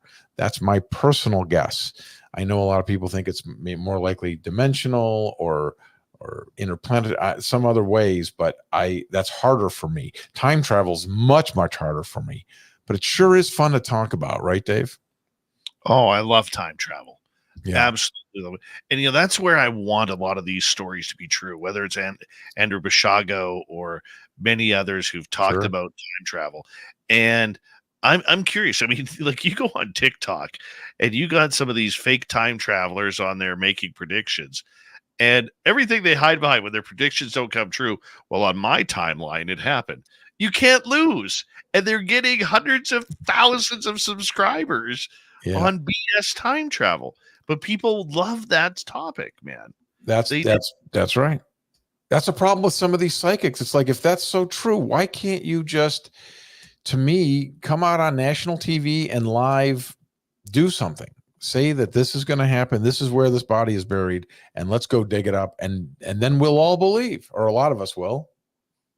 It just seems like it's an easy thing to prove some of these things. Right. But they can't, it's always some other answer. Well, the solar winds today or whatever, it's like, right. That's tough. Northern Lights got in my eyes. Right. There you go. I can't see. The tougher. Northern Lights got my eyes.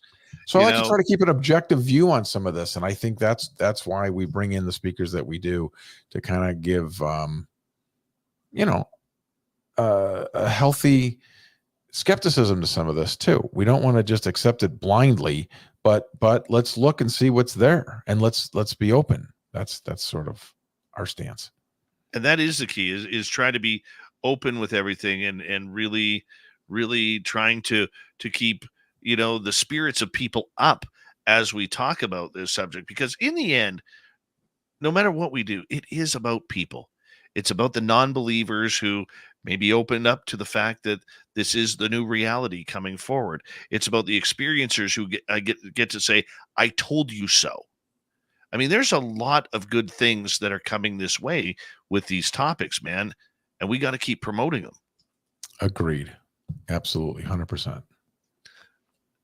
With what you're doing with Contact and what you are doing with trying to bring attention to the subject, the passion for you is very, very strong about trying to bring the best forward.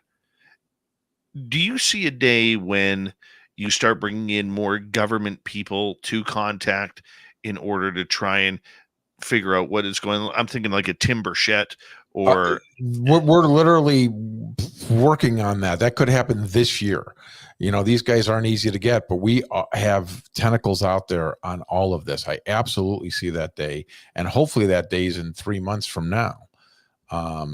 If not, certainly next year. Yeah, there are several Congress people that would like to get, that we've reached out to. There are several whistleblowers that we've reached out to that we're hoping to get. And I think if we don't get them this year, hopefully we'll get them next year.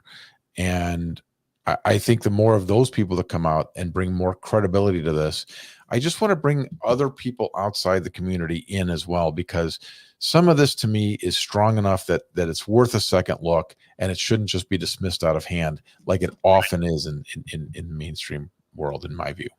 You should try for Canadian Member of Parliament Larry Maguire. He spoke at the Seoul conference. I can potentially hook that up for you. Larry McGuire. That sounds awesome. Yeah, he gave a speech at the Seoul conference. I was his first public interview, long Cool. form interview on this subject, and he loves it. He'd been following me on Twitter for 3 years Wow. before I finally reached out and said, "Hey, want to come on the show and talk some of this?"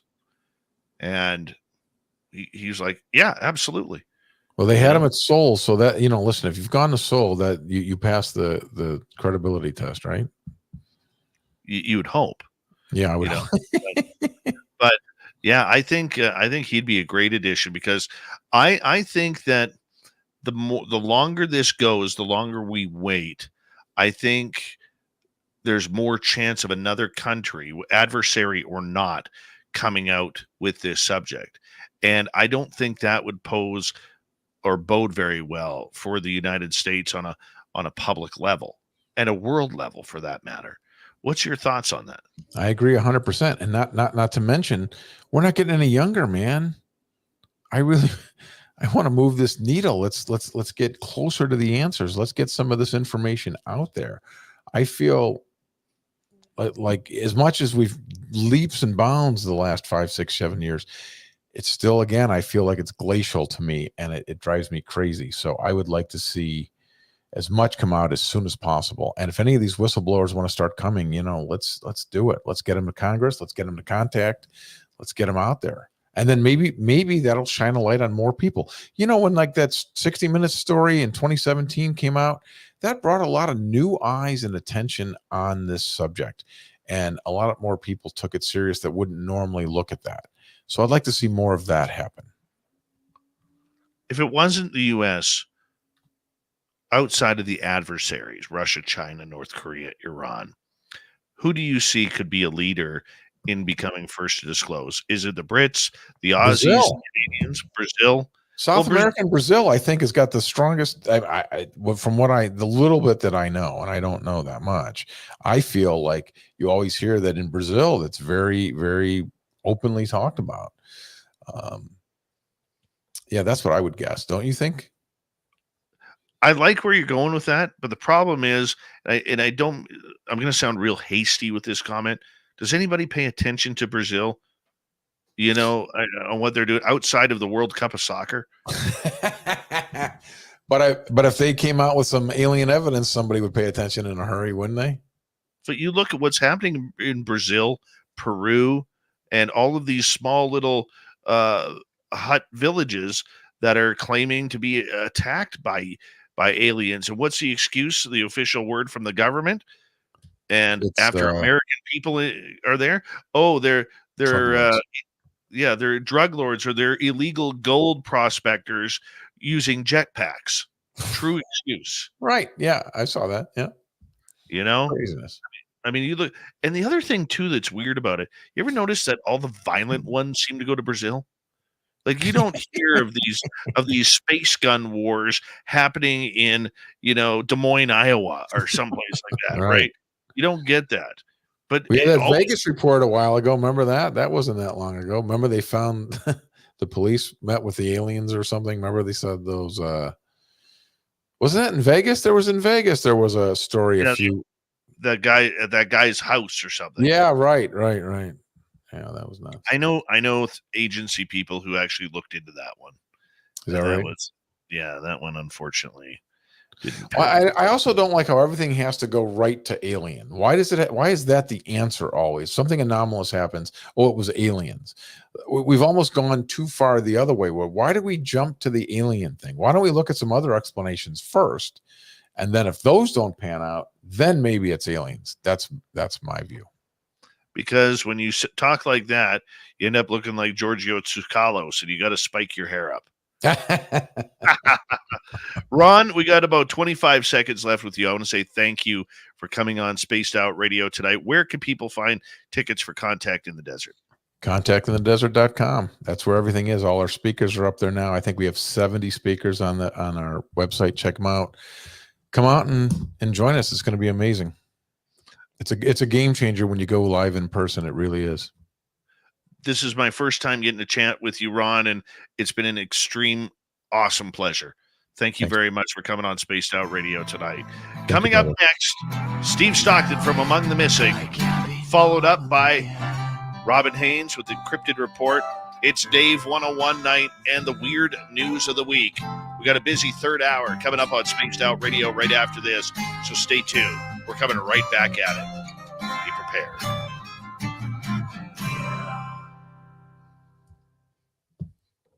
Excellent show, Ron. Thank you very much. Good times, my man. I really appreciate it, Dave. Thank you so much. And if you want anything, hit me up anytime, buddy. Yeah, and you got my number. So if you need anything, send me if you want, Larry, send me an email on that or a text message, and I'll put out a call for you. Oh yeah, okay, we'll do. Thanks, brother. Have a good rest of your show, and stay in touch.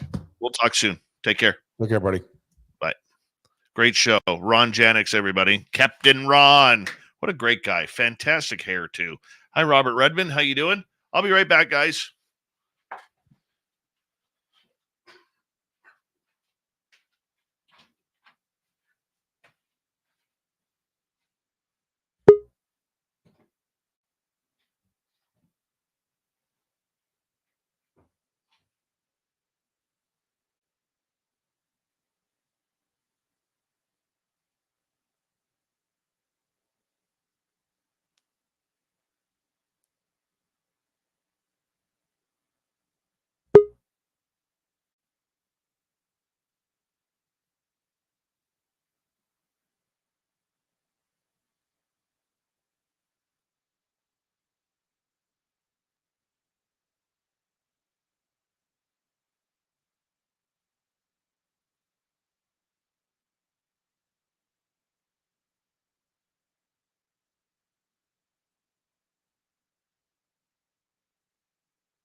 Not to brag, but man, have we had a good crop of guests this week.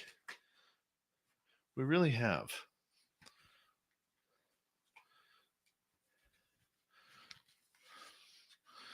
I'm excited to see all of you in Reno this year.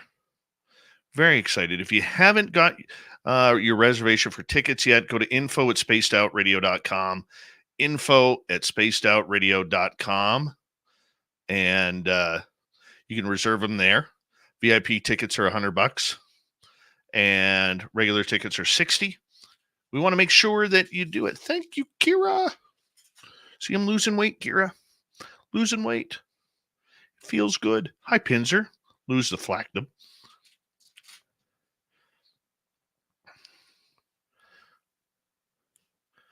Let's see. Who do we got?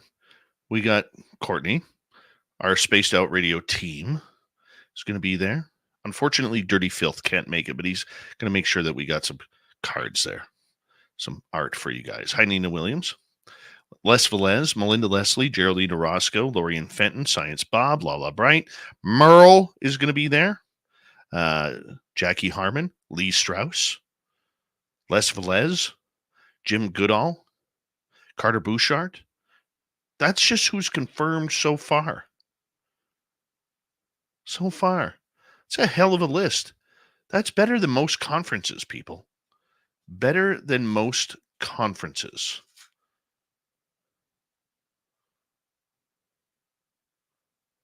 If you're traveling from out of North America, book your flight ticket first, because we are going. It's already booked. Thank you tonight to CS, Stacy, Deb, Dave, Jennifer, and Martimus for the great super chats. Very much appreciate it.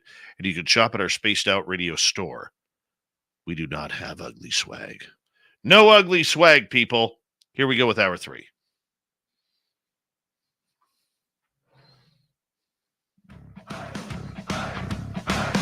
Would you like to connect with us? Head to spacedoutradio.com for all your latest show info. Now, back to Dave Scott and SOR. Here we go with the third and final hour of Spaced Out Radio tonight. Good to have you with us. My name is Dave Scott. Always appreciate earning your listening ears wherever you are on this beautiful planet we call Earth. Hi to everyone listening in on our terrestrial affiliates around North America, digitally on Odyssey Radio, TalkStream Live, and KPNL. All of our archives are free.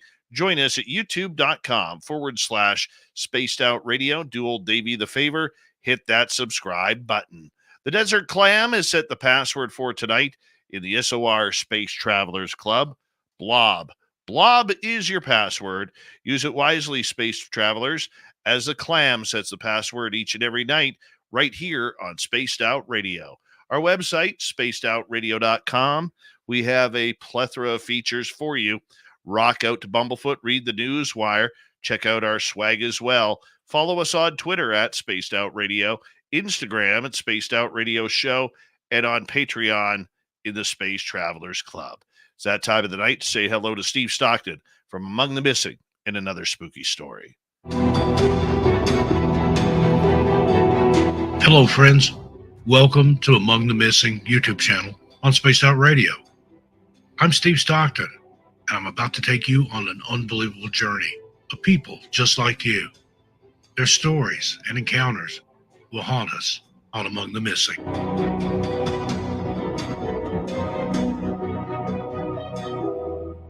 The apex predators of the world's oceans have roamed the earth for over 400 million years. These magnificent creatures have evolved into a diverse group with over 500 species, ranging in size from the small dwarf lantern shark to the mighty whale shark. Despite their awe-inspiring presence and crucial role in marine ecosystems, sharks often find themselves at the center of controversy, especially when it comes to their interactions with humans in national parks. While shark attacks are rare, certain national parks along coastlines, such as Everglades National Park, are home to these majestic but potentially dangerous creatures. Swimmers and surfers should heed warnings and take necessary precautions. The National Park Service says swimming and snorkeling are prohibited in all canals, ponds, lakes, and boat basins within Everglades National Park. If you do find yourself swimming in an area prone to sharks, stay close to the shore, swim, paddle, and surf in groups, avoid places where there are seals or schooling fish, avoid murky or low visibility water, avoid wearing shiny jewelry, limit splashing, avoid swimming at dawn or dusk when the lighting is low, and adhere to all signage at beaches and follow lifeguard instructions. In June 2023, a visitor to Everglades National Park reported being bitten while washing his hands in the water in Florida Bay, the National Park Service said in a statement. The park ranger who treated the man said the injury was consistent with a shark bite. According to officials, these attacks are extremely uncommon for Everglades National Park. The individual was treated by a ranger and taken to an area hospital. A report by ABC News stated that a video of the shark attack was shared on social media. The National Park Service verified that the video captured the reported incident. The video shows the shark jumping out of the water and biting the fisherman's hand. After the attack, the shark drags the man into the water, but other fishermen quickly pull him back onto the boat. On October 1, 2023, the National Park Service said 52-year-old Felix Najai was swimming with friends off Wildcat Beach at Point Reyes National Seashore when he went missing. His friends told officials that a shark was seen in the area, along with blood in the water where Felix vanished. An extensive search by the U.S. Coast Guard, Marin County Sheriff's Office, Marin County Fire Department, and Stinson Beach Fire Department found no signs of Felix. National Park officials said he was presumed deceased. Don't go swimming in the ocean. The minute you touch salt water, there's a good chance you're going to be attacked by sharks. I've forewarned you, people. And we hear reports just like that. Thank you to Steve Stockton from Among the Missing, as we enjoy him kicking off Hour 3 each and every Monday through Friday night. If you want more, go to youtube.com/Among the Missing. Hit subscribe and ring that bell. From the missing to the mysterious. Let's get to the cryptid report. Here's Robin Haynes.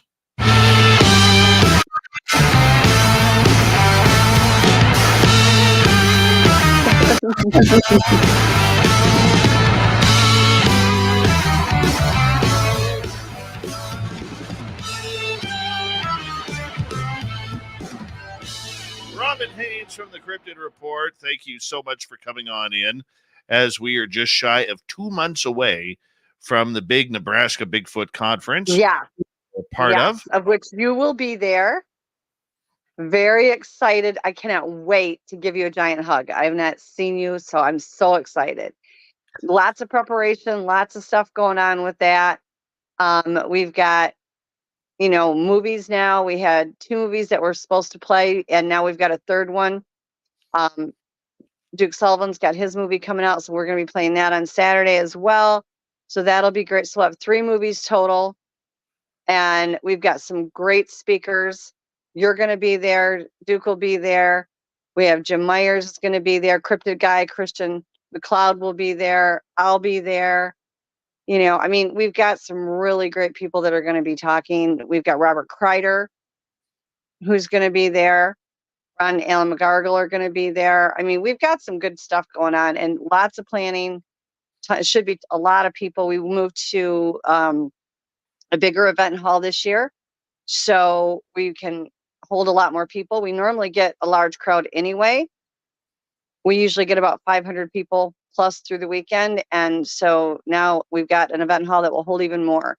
So lots of great stuff. We've got some incredible vendors, some gift bags. You can do the raffles for that. So all kinds of stuff. We have such a good time every year. I can't wait for you to get there. Hotel's going to be really nice. All the speakers are going to be at the same hotel. So if anybody, which is the Best Western Inn and Suites in Grand Island, which is an 1/8 of a mile away from Bonner Park, where the event will be. If you mention that you're there for the conference, they'll give you a discount on your room. But all the speakers will be in the same place. So if anybody wants to come and visit or whatever, you've got a chance you might be able to see some of our speakers. Oh, I love it, Robin. I love it. I'm very excited to be a part of it, and thank you. Oh, we're so excited you're coming. Oh, yeah. No, it's an honor. We're so excited to have you there. And like I said, press, usually we get a couple different newspapers that are in there, and once in a while one of the TV stations will come in, so that'll be nice too. And we just have a lot of fun. It just turns into like a big family, and we have so much fun. And the audience that we get in there, we have a lot of them that are regulars, and they're so much fun. It's like going home every year. I look forward to it. As soon as it's over, I'm looking forward to next year. I got to ask you, where can people get tickets for this event? If you go online for the Nebraska Bigfoot Conference 2024, you will find it. It's at the Bigfoot Cross, or you can look at Bigfoot Crossroads Museum and it'll direct you to it. But if you go and just in your search bar, put Nebraska Bigfoot Conference 2024, it will take you right to the link and you can buy your tickets ahead of time. You get a little bit of a discount if you buy the whole weekend package. It's on Friday and Saturday, and you can get them right then. And it's a little bit cheaper than at the door. And we keep them on sale up until like the first week, I think it is in March, and then they go full price because we try to, offer a discount the earlier you get it. And again, there's all kinds of hotels all around. So if anybody, needs a hotel room or whatever, they're there. We are going to be at the Best Western Inn and Suites, which is a really nice hotel over there. And the gal that runs it is working with us and will be hosting us this year. So anybody that wants to go there, again, go there, tell them it's for the Bigfoot Conference, and they will give you a discount. Love it. I think that's great. And the experience is of being there. That's what I look forward to. I love the experience of meeting people and checking things out and hearing people's stories. I think that's the best part of any conference whatsoever. And thank you once again for inviting me and the Spaced Out Radio crowd down there, because I think it's good. Definitely. We are just thrilled to have you. The Bigfoot Crossroads of America Museum is normally open, but it will not be open because of the conference. Harriet McFeely owns and runs that as well as the conference. And so it will be closed, unfortunately, during the conference. But like our speakers, she usually will let go through and take a look at it, Dave, so you'll be able to go in and see it. It's actually quite nice, and she just put up another building. So we've got yet another part of the museum that will be opened up, but it will be open like during the week. It just, as of like the conference is Friday and Saturday, so she'll shut it down for that, and it's not open on Sunday. So I appreciate that. I really do appreciate that. I mean, you're going to have a lot of speakers there that take a look at their research, their encounters, and everything like this. I'm very curious about just the way it's put together, because you try and bring everybody a little bit for everybody there. Yeah, we do. And we've got, and I feel terrible, I didn't say his name. Blaine Tyler will be there with his wife Lisa, and so they're also from Canada. So we've gone international. We're bringing in the Canadians. So yeah, we do. We put a lot of time and effort into it, and our speakers are booked like usually a year in advance, and we really put a lot of effort into it. It's quite the big deal. We plan and we work on it all through the year to try to get it exactly how we want it. And so far it goes pretty well. I mean, there's always little hiccups, but generally nobody knows it when there are, because it runs pretty smoothly. And we've got a great team. Our team works together very, very well, and we love each other dearly, and it just works out well. And we have the nicest guests that come in. I mean, our speakers are tremendous to begin with. Vendors are just wonderful to work with. And then the audience that we get so many of the regulars that come in every year. And this year, because we partnered with the tourism board, we now have got a whole nother demographics. Not only did we move from the small town of Hastings to the big town of Grand Island, we're in one of the biggest event centers in all of Nebraska, and they're doing advertising as well. So we're really excited to see how it goes this year. And again, we're going to have 3 movies this year. Ron and Alan McGargle have one. We have The Flash of Beauty, The Paranormal, and then Duke Sullivan's going to have his there as well, Inevitably Finding Bigfoot. So we've got 3 of them. We've got 2 movies that will play Friday night, and then he will play his, instead of him speaking this year, he will be playing his movie on the end of Saturday. So we've got a lot of activities that are going to be going on, a lot of really good information, and the people are pretty diverse as far as the information that they have. So it'll cover a lot of ground. And our speakers are also really, really good at, if people want to talk to them afterwards, interact with them, ask questions or whatever, we really try to make ourselves available to people. So that helps as well. And it's family oriented. I mean, the kids are there. This one little boy last year was so incredible. He came up, I had a table there, and he came up and saw something he liked there, and I gave it to him. I didn't have the heart to charge him, so I gave it to him. So every time he'd walk by, he would find something he liked. And I'm like, do you know what? You got the cutest kid of the year award. You get one more thing. By the time he left, he had so much stuff. It wasn't even funny. And I think he spent like $3, but he was just the cutest thing ever. I love it. I think it's absolutely great, to bring these topics to you. The people who go there who may have an interest, maybe they've never had an encounter, what can they experience there? I think for them, we can bring what sounds like when they're not there, sounds very fictional, and we bring it more to life.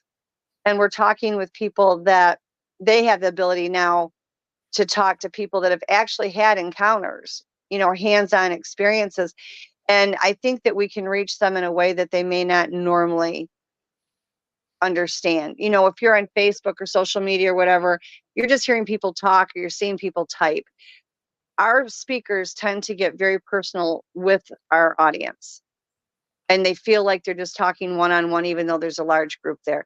We make ourselves available. We hear people. A lot of people will just have a brief encounter where they see something that ran across the road and they don't want to say anything because they don't want anybody to think they're crazy, or they actually had contact and they don't want anybody to think they're crazy.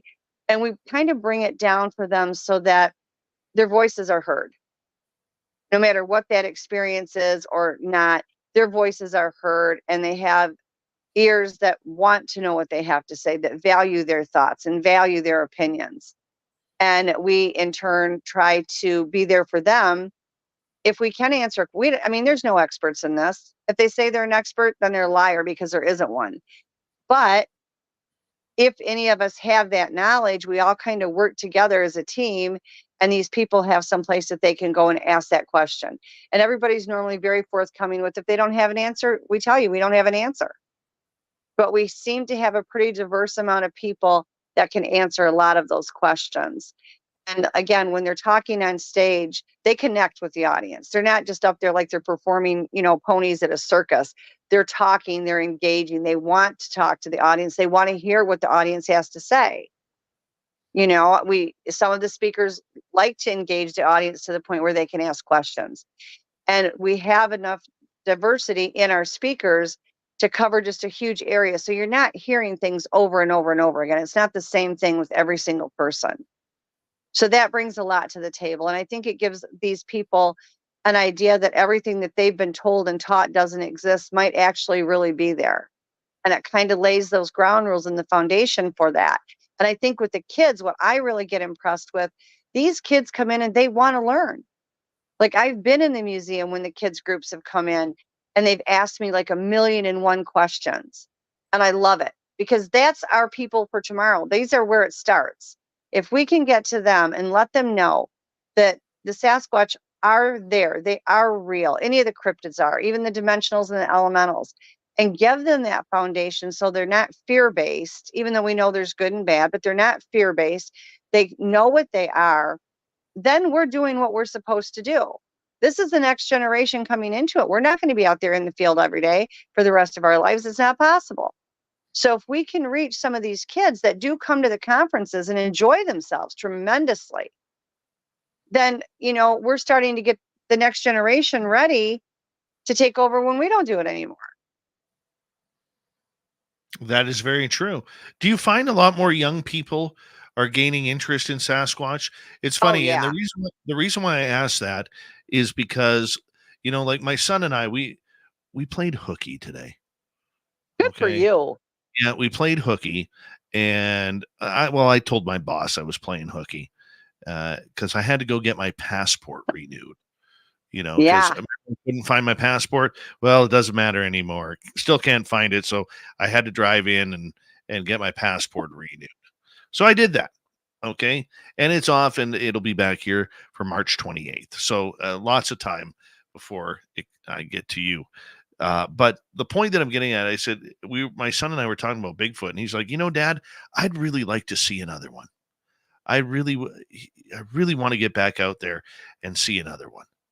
And I just thought it was great, because he's had his encounter, he's seen the one, and everything that he has gone through in our area. I think there's a little bit of passion growing there, and I think young people are so open that we haven't closed the door on them, that if we open it up a little bit more, we're going to create a whole new realm of very young, knowledgeable researchers. Absolutely. I have a very dear friend of mine, and he has a niece and nephew. And I went to his home with his family for Christmas this year. And because mine were back in Michigan. And we took his niece and nephew out in the woods to look at stick structures. And they could just ask me whatever questions they wanted about Sasquatch. They were so intrigued and so on their game. These kids, I could not believe it. They were just tremendous. And they learned and they want to know, so now we're scheduling out other times where I'm going to take them out in the woods and work with them. And this is good. This is wonderful because, our generation, we were taught just flat out, they don't exist. They're not there. You and I both know they're there. You've seen them. I've interacted with them since I was a child. These things are there. They are a type of people. Not our type of people, but they are a type of people. And there's other cryptids as well. This new generation, they want to know. They are hungry for the information. They want to know what it is. So it's not like taboo like it was when we were kids. Even though the government still wants it shut down and wants nothing to do with it, these kids want to know. And there's enough people that are having encounters where they can't stay hidden forever. So now we get to teach these kids, these tremendous kids whose eyes are open and their ears are open, and we get to teach them what's really there. Like, what an honor. You just, when you get to help somebody, when you get to teach these kids the truth, not what the government tells us has to be the truth, but the actual truth, and teach them the respect and teach them how to behave out in the woods with them, whether it's a good one or a bad one, and get to teach that. What an honor. Like, I just think that's the greatest thing. And it's like with the conferences, I only do the conferences, not for myself. I don't care if anybody knows my name. I do it because the forest people ask me to spread the information about them. When they tell me they don't want me to anymore, I'm gone and I'll just disappear back out in the woods again. Until then, I'm out there. But what an honor to be able to put the truth out there, and then these kids come along and they're not afraid. They're not being told, by the powers that be that no, nothing exists. They're more open-minded now than they've ever been. They're more inquisitive than they've ever been. And quite honestly, more kids are seeing these things daily. I mean, even like on my road, the kids up and down my road have seen them walking around out in the woods. And a lot of the kids that I encounter, and I work with some of them, are actually having contact. What a blessing that we now, our generation is able to pass down the information and the knowledge to the younger generation, because they're going to be in our spot someday. That's very right. They are going to be in our spots. And I look forward to it, because I hope that the children who are out there learning about this subject, maybe having some sort of encounter, hopefully it's good, Yeah. But I hope they are really, that we are really looking forward to teaching this younger crowd that there is more to this subject than just myth and mystery, that there Well, are. yeah. And I think too, we can teach them the protocols of being in the woods with the Sasquatch. We can teach them how to be respectful, but also how to handle themselves in a bad encounter. Like, there's so much information we can teach them that we were denied. We can help keep them safe in the woods. We can help get them the interaction in the woods. And as we all know, the Sasquatch are now becoming more open with wanting interaction with us to a certain degree. So these kids are going to be the future with them, and we get to teach them the correct ways. Robin, we got about 45 seconds left in the cryptid report tonight, and I always love it when you stay up late for us, because you're just so I love nice. you guys. Do us a favor, tell everybody again where they could get tickets for the Nebraska Bigfoot Conference in April. Okay. You can do your Google search under Nebraska Bigfoot Conference 2024, and you will be able to find it right there, and you can purchase your tickets. We also have a page on Facebook, but it's probably easier if you just go on Google and search for the Nebraska Bigfoot Conference 2024. And you will find us and go all the way, to the bottom, and you'll be able to purchase your tickets. I love it. I love it. Robin, thank you for coming back on the show. We will talk to you next I will be week. here next week. You Very got it. Thanks, yeah. everybody. Take care. All right, coming up next, it's the Dave 101 and the weird news of the week. Final half hour of Spaced Out Radio is coming up right after this break. Stay tuned. We're going to have a lot more fun coming at you here in the final half hour. This is Spaced Out Radio.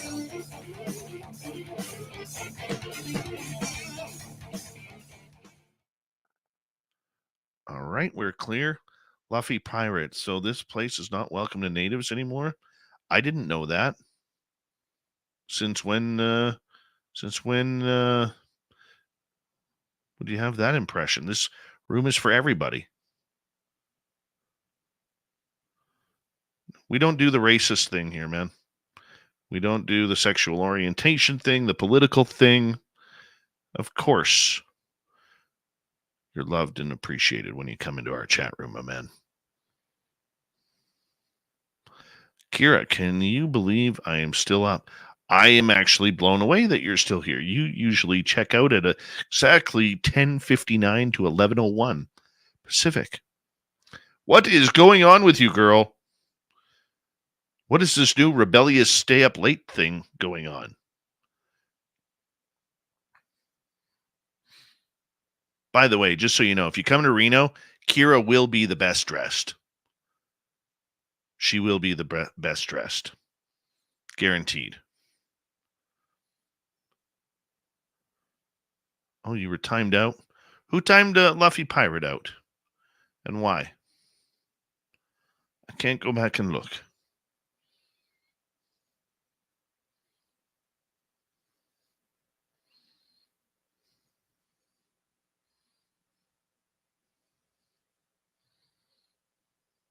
So on the health front, I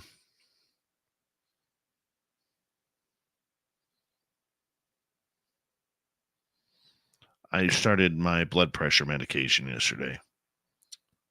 Kicked in almost immediately. They said I had to wait a week. Kicked in almost immediately.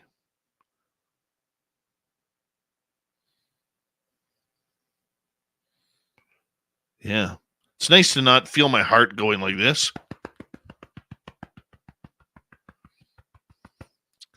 Feels good that it's actually back in there where it belongs.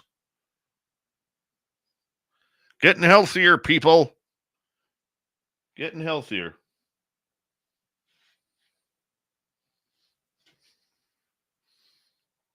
Yeah, my blood pressure was high, people. It was high. Like scary high. I took, this is what I was dealing with. I took my blood pressure, did it 4 times on Tuesday. Excuse me. My blood pressure topped out that day at 199 over 122. That's almost exploding pulse or heart rate. Almost exploding. So I called up my doctor. I'm like, yeah, this doesn't work for me. So he got me on some medication.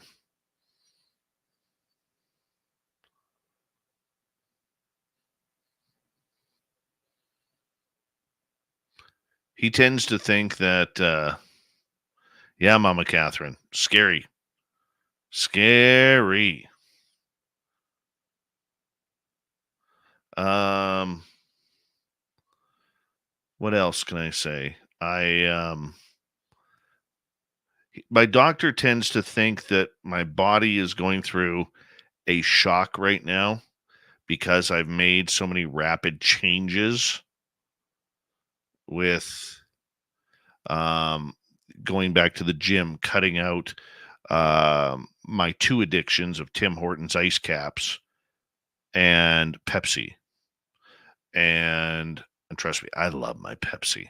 I really, really love my Pepsi. And cutting that out, going back to the gym, eating better, cleansing my system, and He's like, yeah, I think your body is in shock right now, and that's bringing your heart rate up.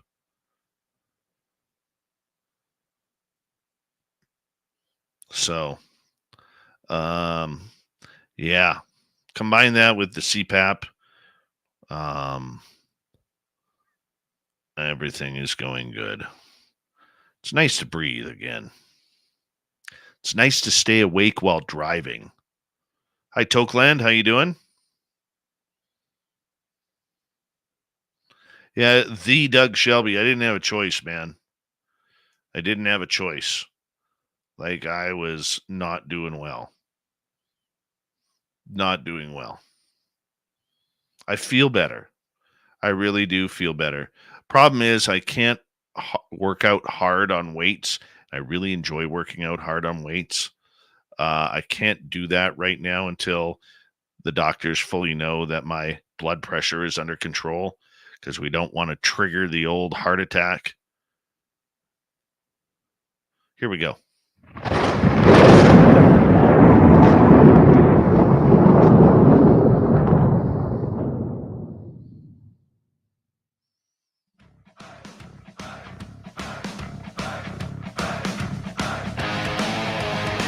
Here we go with the final half hour of Spaced Out Radio tonight.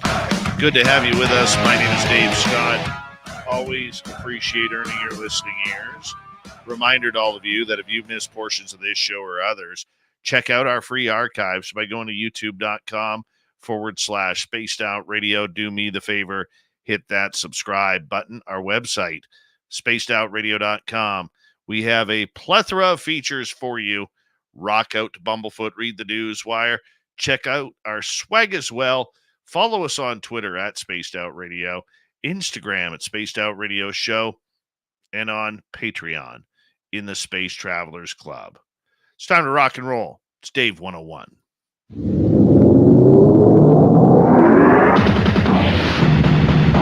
It's time for Dave 101.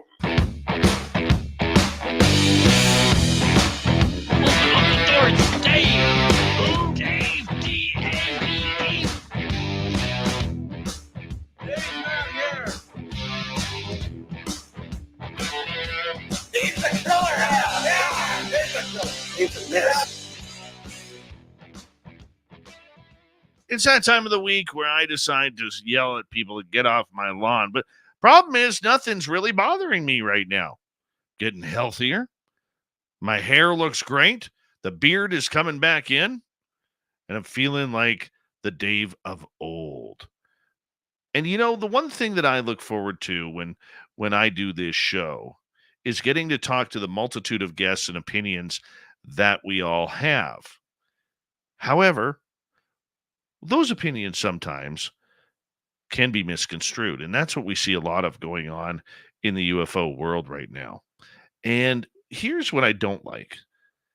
What I don't like is we see things getting really personal in the UFO world, where people are literally going after other people on Twitter. And it goes far beyond that. It goes far beyond that. It's getting personal out there, where literally there are some people out there who are actually calling up people's bosses to let them know what their employees are doing while on social media and how they are treating others and what they are saying and what they are doing. It's a scary time for many people out there, because the UFO world, in my opinion, is unlike Spaced Out Radio. It's a complete mess. That's exactly what it is. It's a complete mess. We have whistleblowers who want to come out and say their spiel, but they are not allowed to because they fear reprisals from their own governments. We have government officials who are acting tough in front of a microphone when the media and the cameras are on, but they're like puppy dogs when they get into the actual congressional hearings. Do we need more hearings right now? Unfortunately, we are probably going to get more hearings, as Courtney Marcassani has stated. But if they're not going to give the public anything, can we just lose the hearings for a while until we get some definitive answers? Look, here's my opinion of it, and it is my opinion only. We deserve answers. We want answers. Many of us who are experiencers want to know what is going on, and especially what they know about what's going on. but we're not going to get that. No, I'm not trying to break your heart, people, because I know you love me some aliens. I love me some aliens. You love your own aliens. But it's not about that right now. It's all political posturing. It's all about saying we're going to get to the bottom of it, but nobody ever does. Can we actually see it being different this time? Sure. All the big names out there are telling us we're closer than ever. This is it. It's all a matter of time. Well, time is a finite thing for many of us. Look at Stanton Friedman. Even though he was 85 years old when he passed away back in 2018, we still wanted to have him see where we are today. Wouldn't it be great to have his opinion of what is going on? I would. I'd like to see him see if he would be, collaborating with a lot of these disclosure movement people and government officials who've gone from UFOs to UAPs. I don't think he would buy it. Now, I don't know the man very well. I interviewed him a couple of times. I know he put his pants on one leg at a time because he told me. That's a funny story. I actually froze when I interviewed him the first time, and I said, "Holy cow, you're Stanton effing Freeman." And he goes, "Well, Dave," that crusty old voice, "well, Dave, I do put my pants on one leg at a time, just like you." That eased the tension. I miss Stanton. I really, really do. Here's the thing. This isn't going to get any prettier. It's only going to get uglier. And it's turning people against other people, turning good people into non-believers because they're frustrated. They're frustrated with it. And I've seen that recently in chat rooms and online. That frustration is at a boiling point. And why should it? We're supposed to be together in this fringe topic. There's not a lot of us out there if you look at a world population, but we're loyal. We're loyal to the subject. We're loyal to the experiences, even though we are being shut out of everything. We don't need to accept that being shut out. Nobody wants to be shut out, especially if you're on a sports team.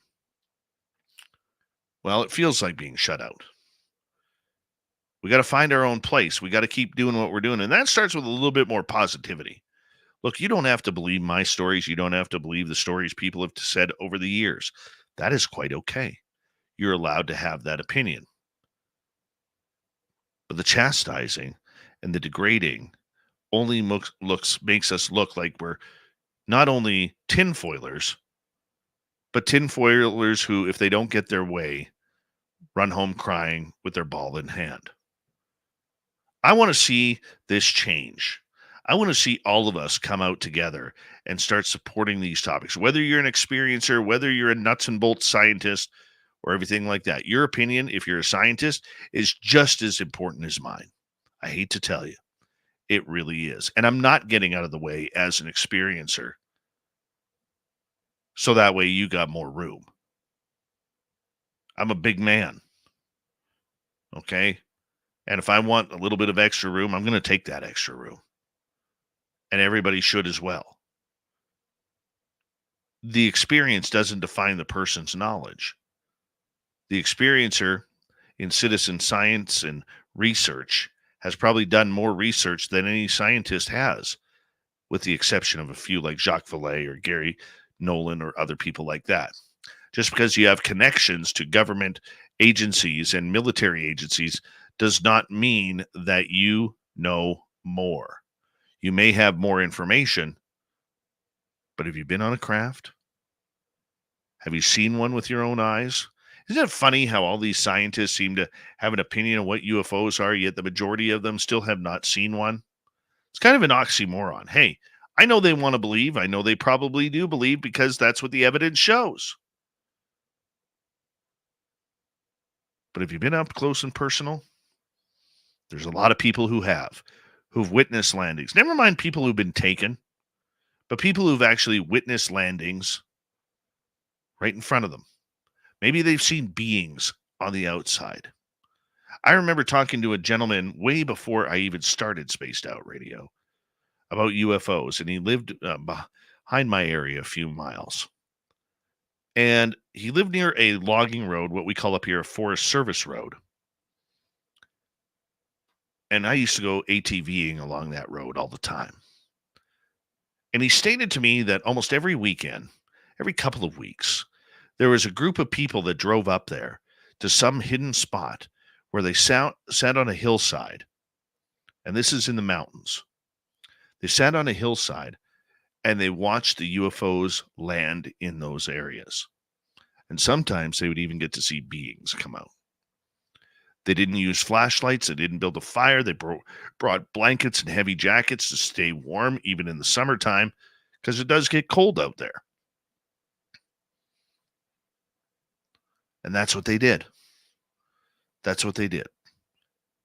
We need more of that. We need more of that consistency, that teamwork to bring the story out. The teamwork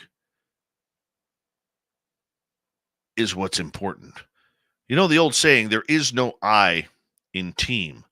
The problem is with a lot of these scientists and skeptics, there is a me in team. You just got to misspell the words and make it mean more to your story than the others. But the majority of us have the ability to create a team that can do wonders with science, with research, with history, and everything. It's much like if the paranormal world actually came together. Imagine how much further they would be in solving the question, the ultimate question. Is there life after death? It's kind of important in the paranormal world, don't you think? But people have segregated the topic right down, whether it's paranormal, UFOs, to match what they want to find out. It's true. They have. And nothing is going to budge them from their opinion. And they're going to stand on that internet soapbox and cry out to the subscribers and future subscribers that their opinion is the only opinion, and that's what we should go by. Look at us. Give us an example here on Spaced Out Radio. We have proven time and time again there is a difference between UFOs and UAP. UFOs being extraterrestrial vehicles, UAP being man-made. Yet, that's a daily argument that we have with other people in the world out there. No, UAP means unidentified anomalous phenomena, which UFOs falls under that category. Okay, technically you're right. But if you're trying to win public over on this subject, you have to lose the attitude that UFOs means little green men and flying saucers. It's not what it means at all. We should be about educating people on that, not changing an acronym just because the government wants us to. Since when do we believe the government on this subject anyways? Since before Roswell, they have been covering this story up, threatening people's lives, ending people's careers, and that's just on the inside. It also happened on the outside too. Yet here we are. We are eating our own as they speak.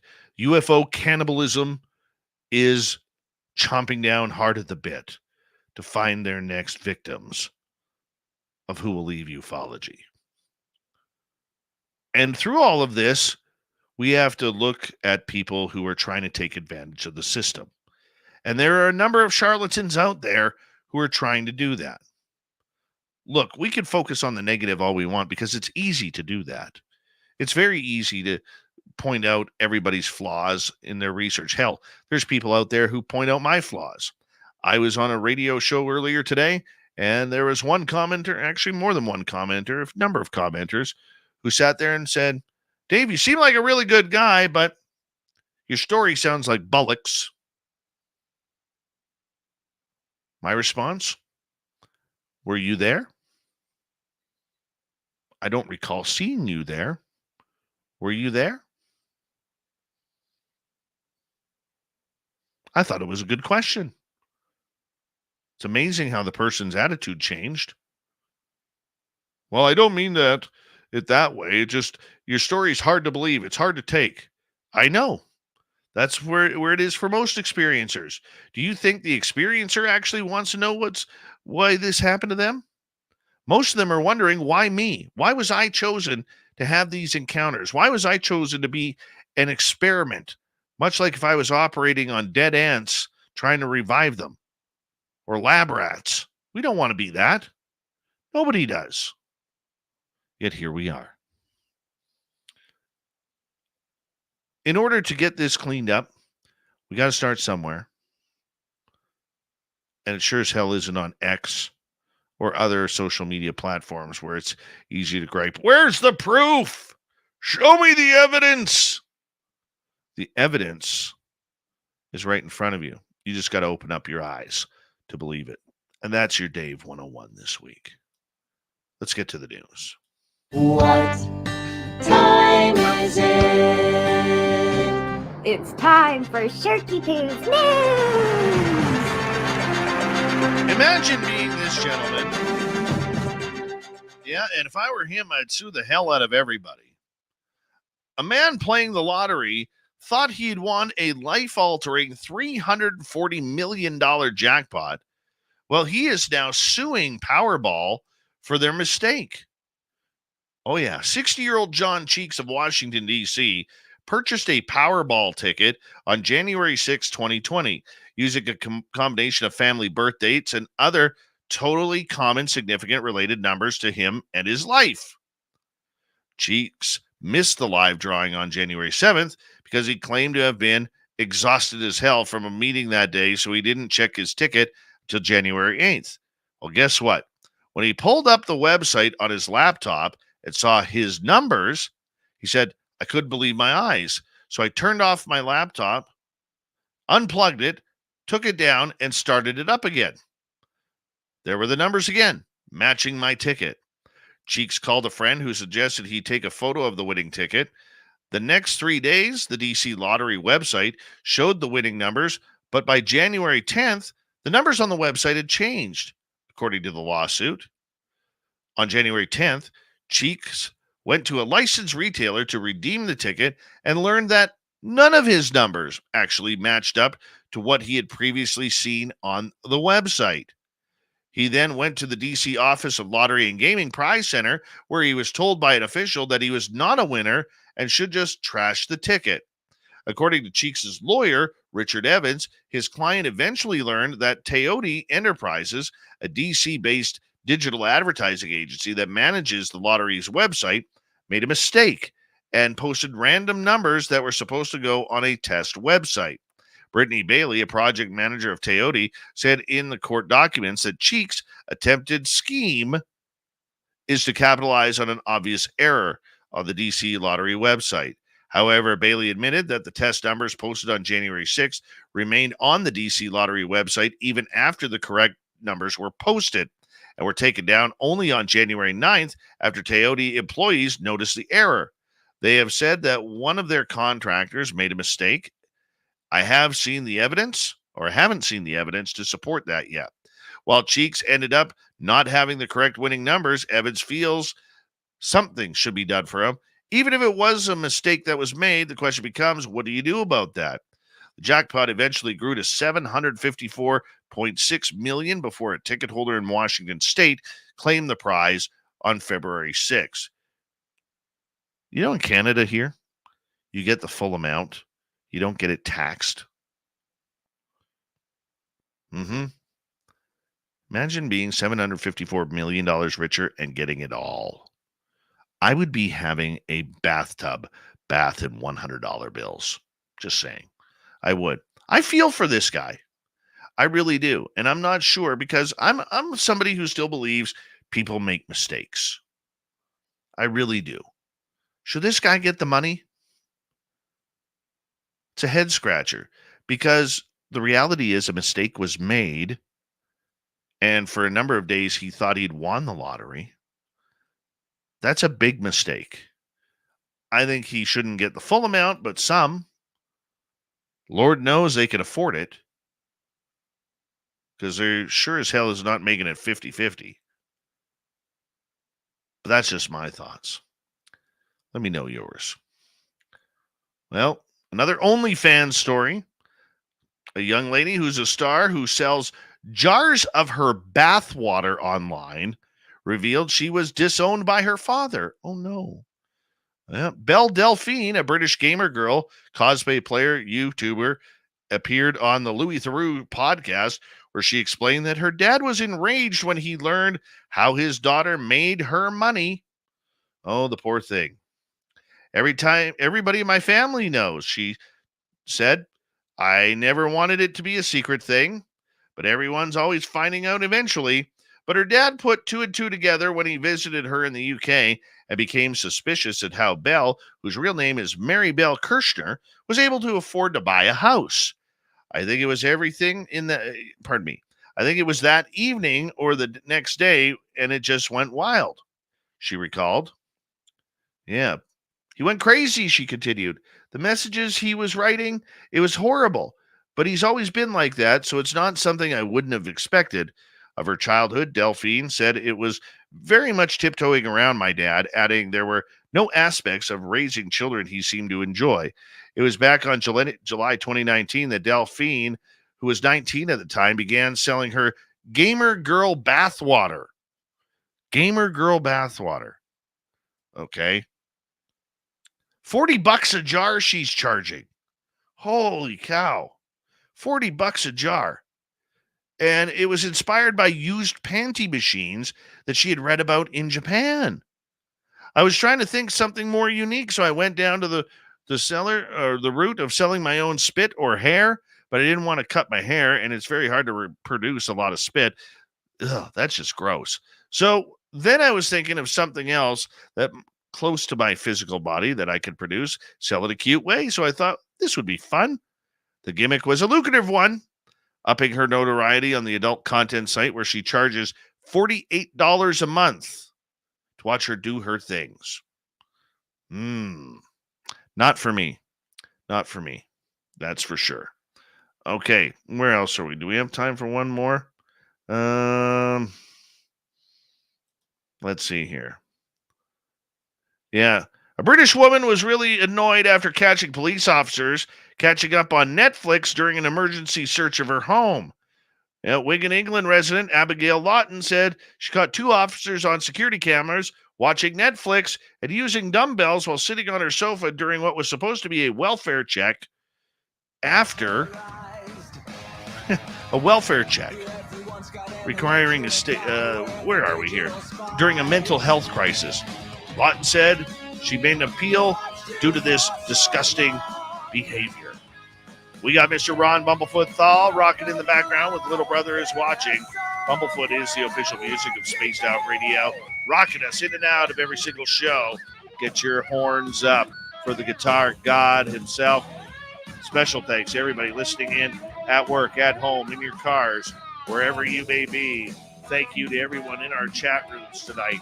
YouTube, Twitch, Elgab, Facebook, Spreaker, LinkedIn, the Space Travelers Club, and on Twitter, hashtag Spaced Out Radio. I know you're out there somewhere. Remember, this show is copyright by Spaced Out Radio and SOR Media Ventures Limited. Thank you so much for choosing to share your evening with us, because together, my friends, we're watching. We own the night. Mr. Bumblefoot, we need a favor. We need you to take us home.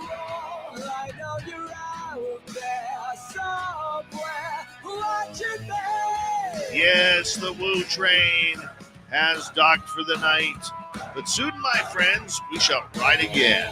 The seats are always available. Your tickets never expire. And if you want to bring a friend, we've got room for them too. Good night.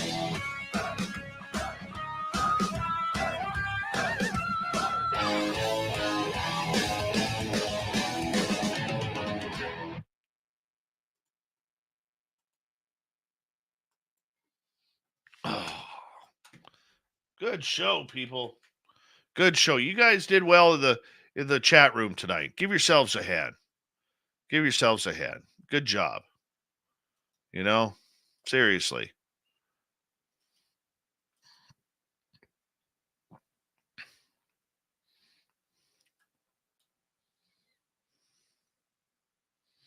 Mm-hmm.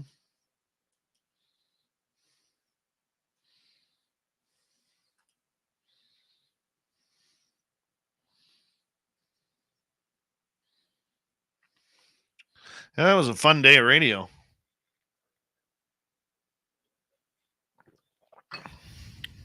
Kira, I bought this shirt today. It's real nice. I bought a white, like an off-white one too, like a grayish white. Real nice.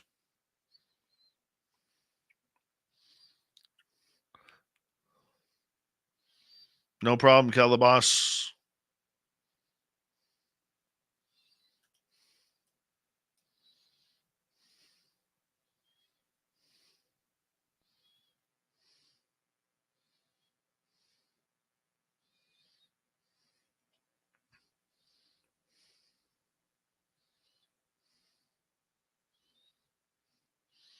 You can get a hold of me at dave@spacedoutradio.com.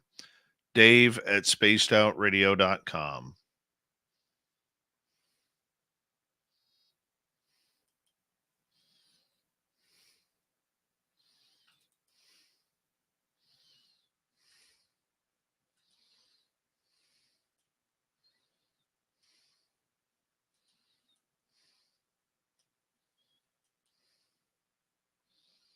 Mm-hmm.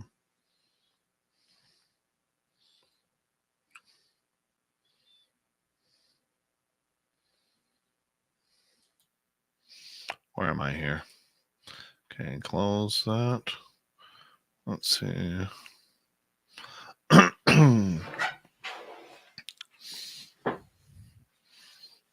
Oh. All right.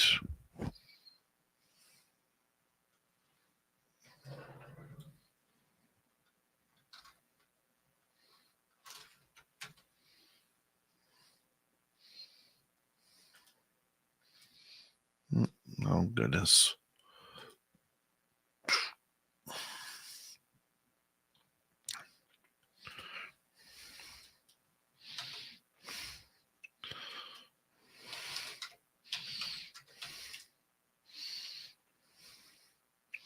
Cool. Thank you. I appreciate that, Major Lee. That was a lot of fun. A lot of fun tonight.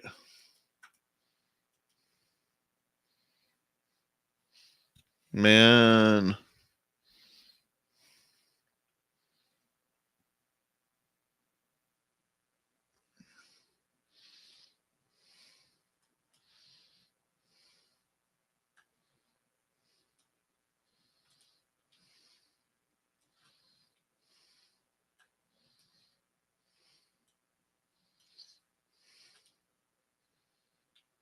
Okay. 21. 921. So that's 06, 16, 18, 20, 21. Should be Yes, okay. I just had listened to Art Bell and a few things I was interested, but I wasn't in this. And I happened to be driving across the country, and I stopped in Roswell, and I was at the museum, and I just happened to meet Don Schmidt. And I struck up a conversation with him, and I spent several hours. God bless him. He sat there and talked to me, and was so nice and so open. And I remember him saying to me, what convinced him, or what made him go over the top, was, he goes, Ron, I sat there with, an 80-year-old military veteran crying his eyes out to me, saying, I haven't talked about this in 50 years or whatever it was. And he says, when a guy looks you man to man, eye to eye, and says these stories, how can I dismiss that? Mm-hmm. And that stuck with me for this whole time. How can we just dismiss that?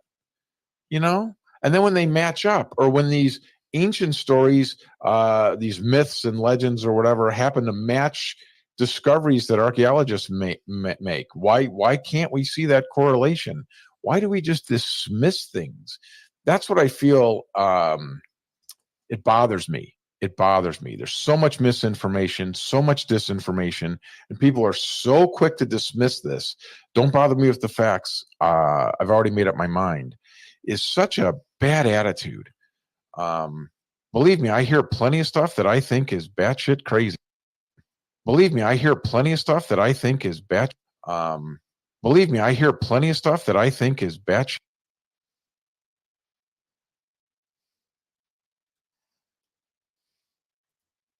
Believe me, I hear plenty of stuff that I think is bat crazy. I hear plenty of it, but there's a lot of. There we go. Nailed it. Nailed it.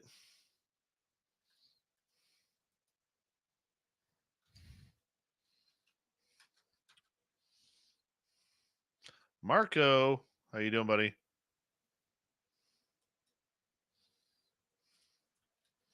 Marco with a K.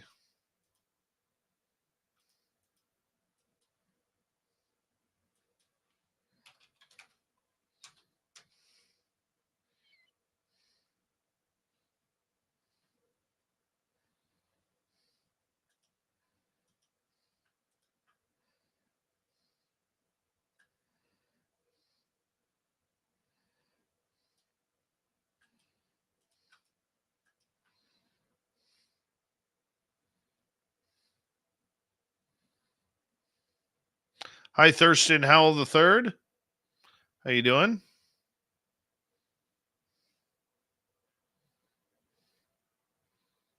Look at that curl right there. Look at that curl. That's an all natural. All natural.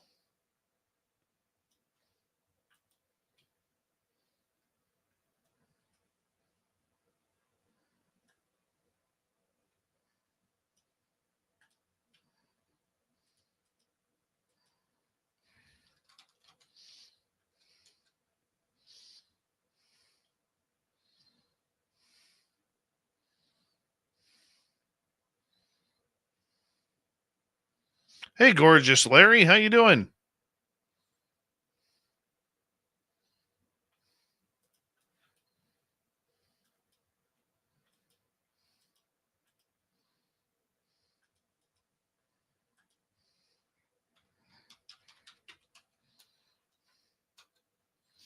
I don't know where the clam has been.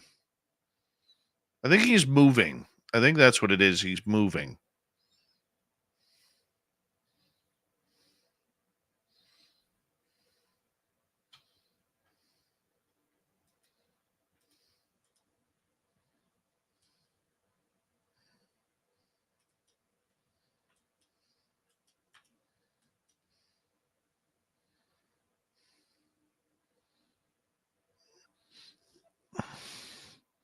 I didn't think I still had a nose whistle. I haven't heard it recently. But I'm sure whales can hear it. Probably scare the hell out of Dogman.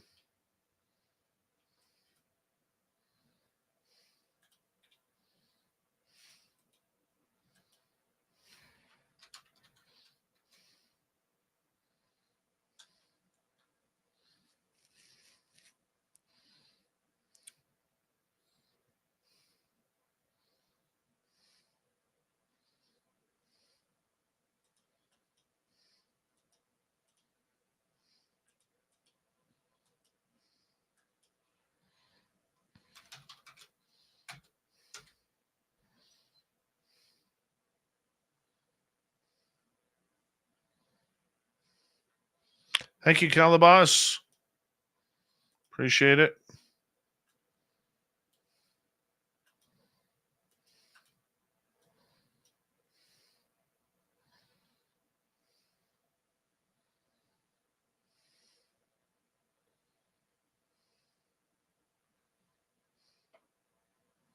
I don't know. Just remember, though,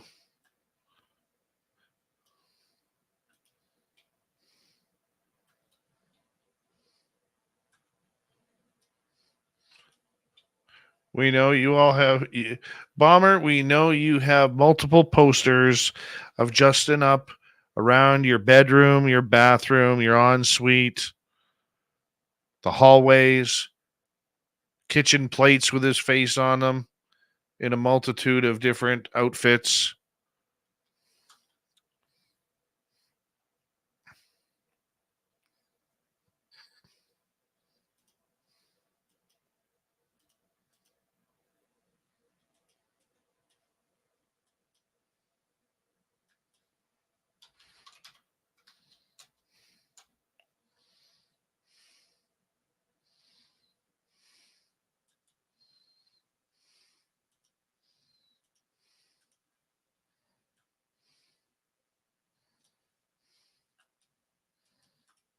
You're welcome, Tina.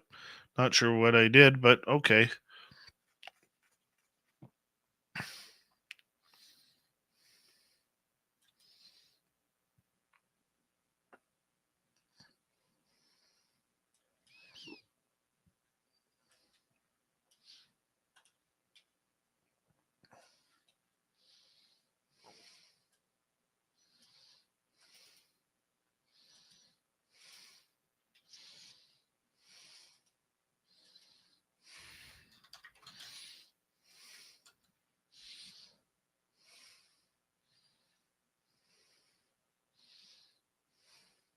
If you think my hair looks great, you should see Tim Mothman's goatee. There's only one person in this chat room I cannot keep up with, and that's Joe Monk. I'm jealous of his hair. Very jealous.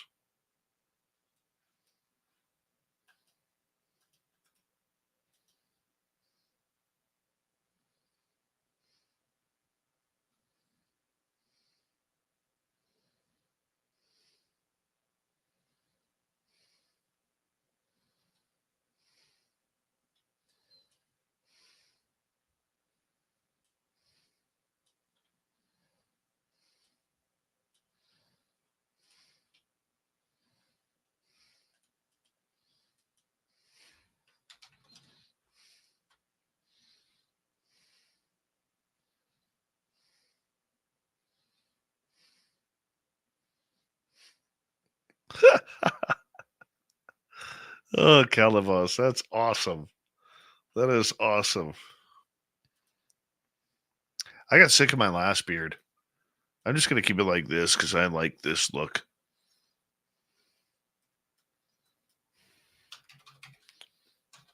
Yeah, I was talking to Mark D'Antonio. He was on with Martin Willis and I earlier today. I told him, man, it's been a couple of years since you were on. Do you have time in the next 203 days to come on the show? We had a good laugh with that.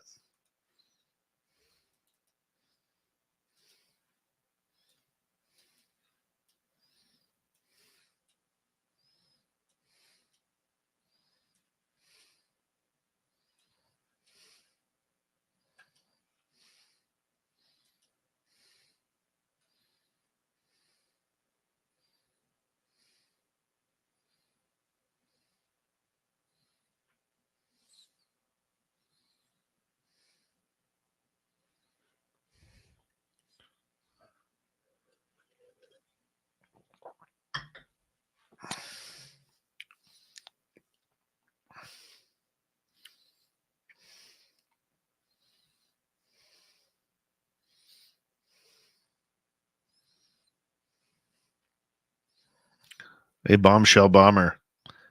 You'll get this when I say this.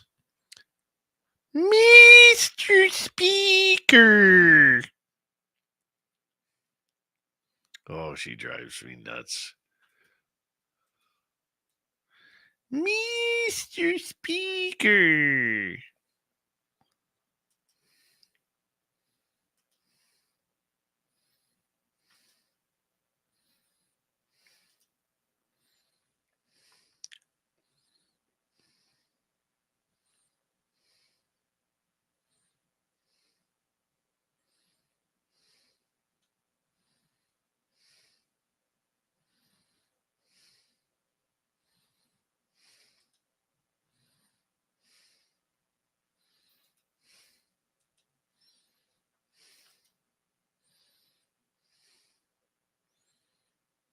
Oh, Bomber. Me too. Me too.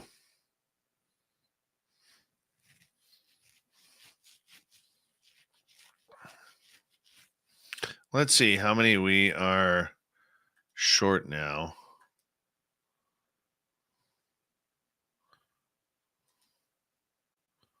Come on. Okay, we're short 28 people.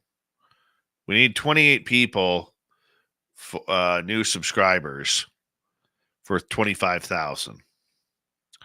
Kurt M, how are you?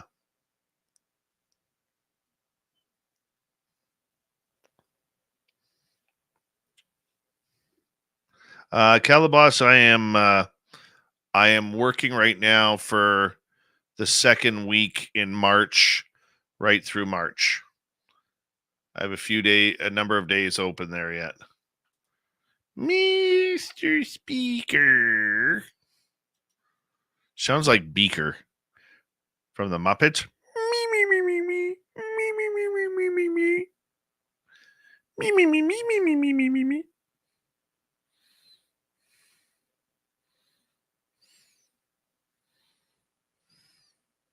I still have that jacket. I do. Bummer. Hit me up privately.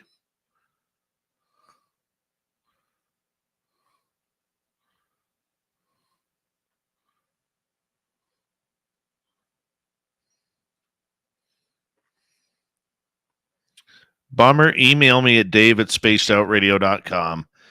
dave@spacedoutradio.com. Provide me your address and phone number.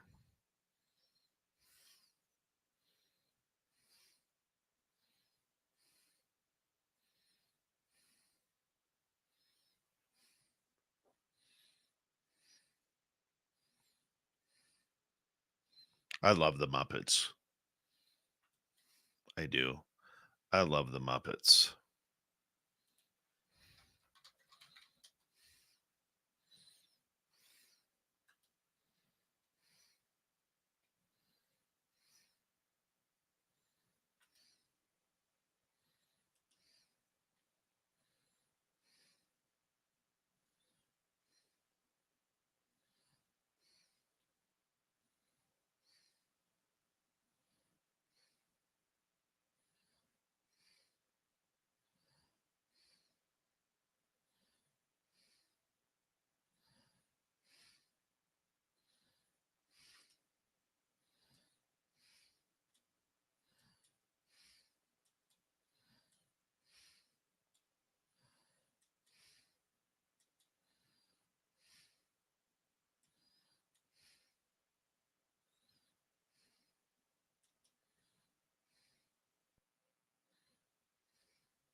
All right. A big thank you tonight to Martimus, Jennifer, Dave, Deb, Stacy, and CS for the super chats.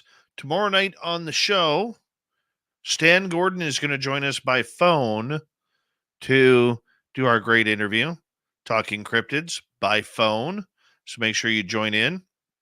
And don't forget, if you know anybody, spread the word. Help us get to 25,000 subscribers. We appreciate it. I will see you tomorrow night, everybody. Much love. We'll see you soon.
healthy, my friend. You too. If you need bail money, give me a call. Always, Dad.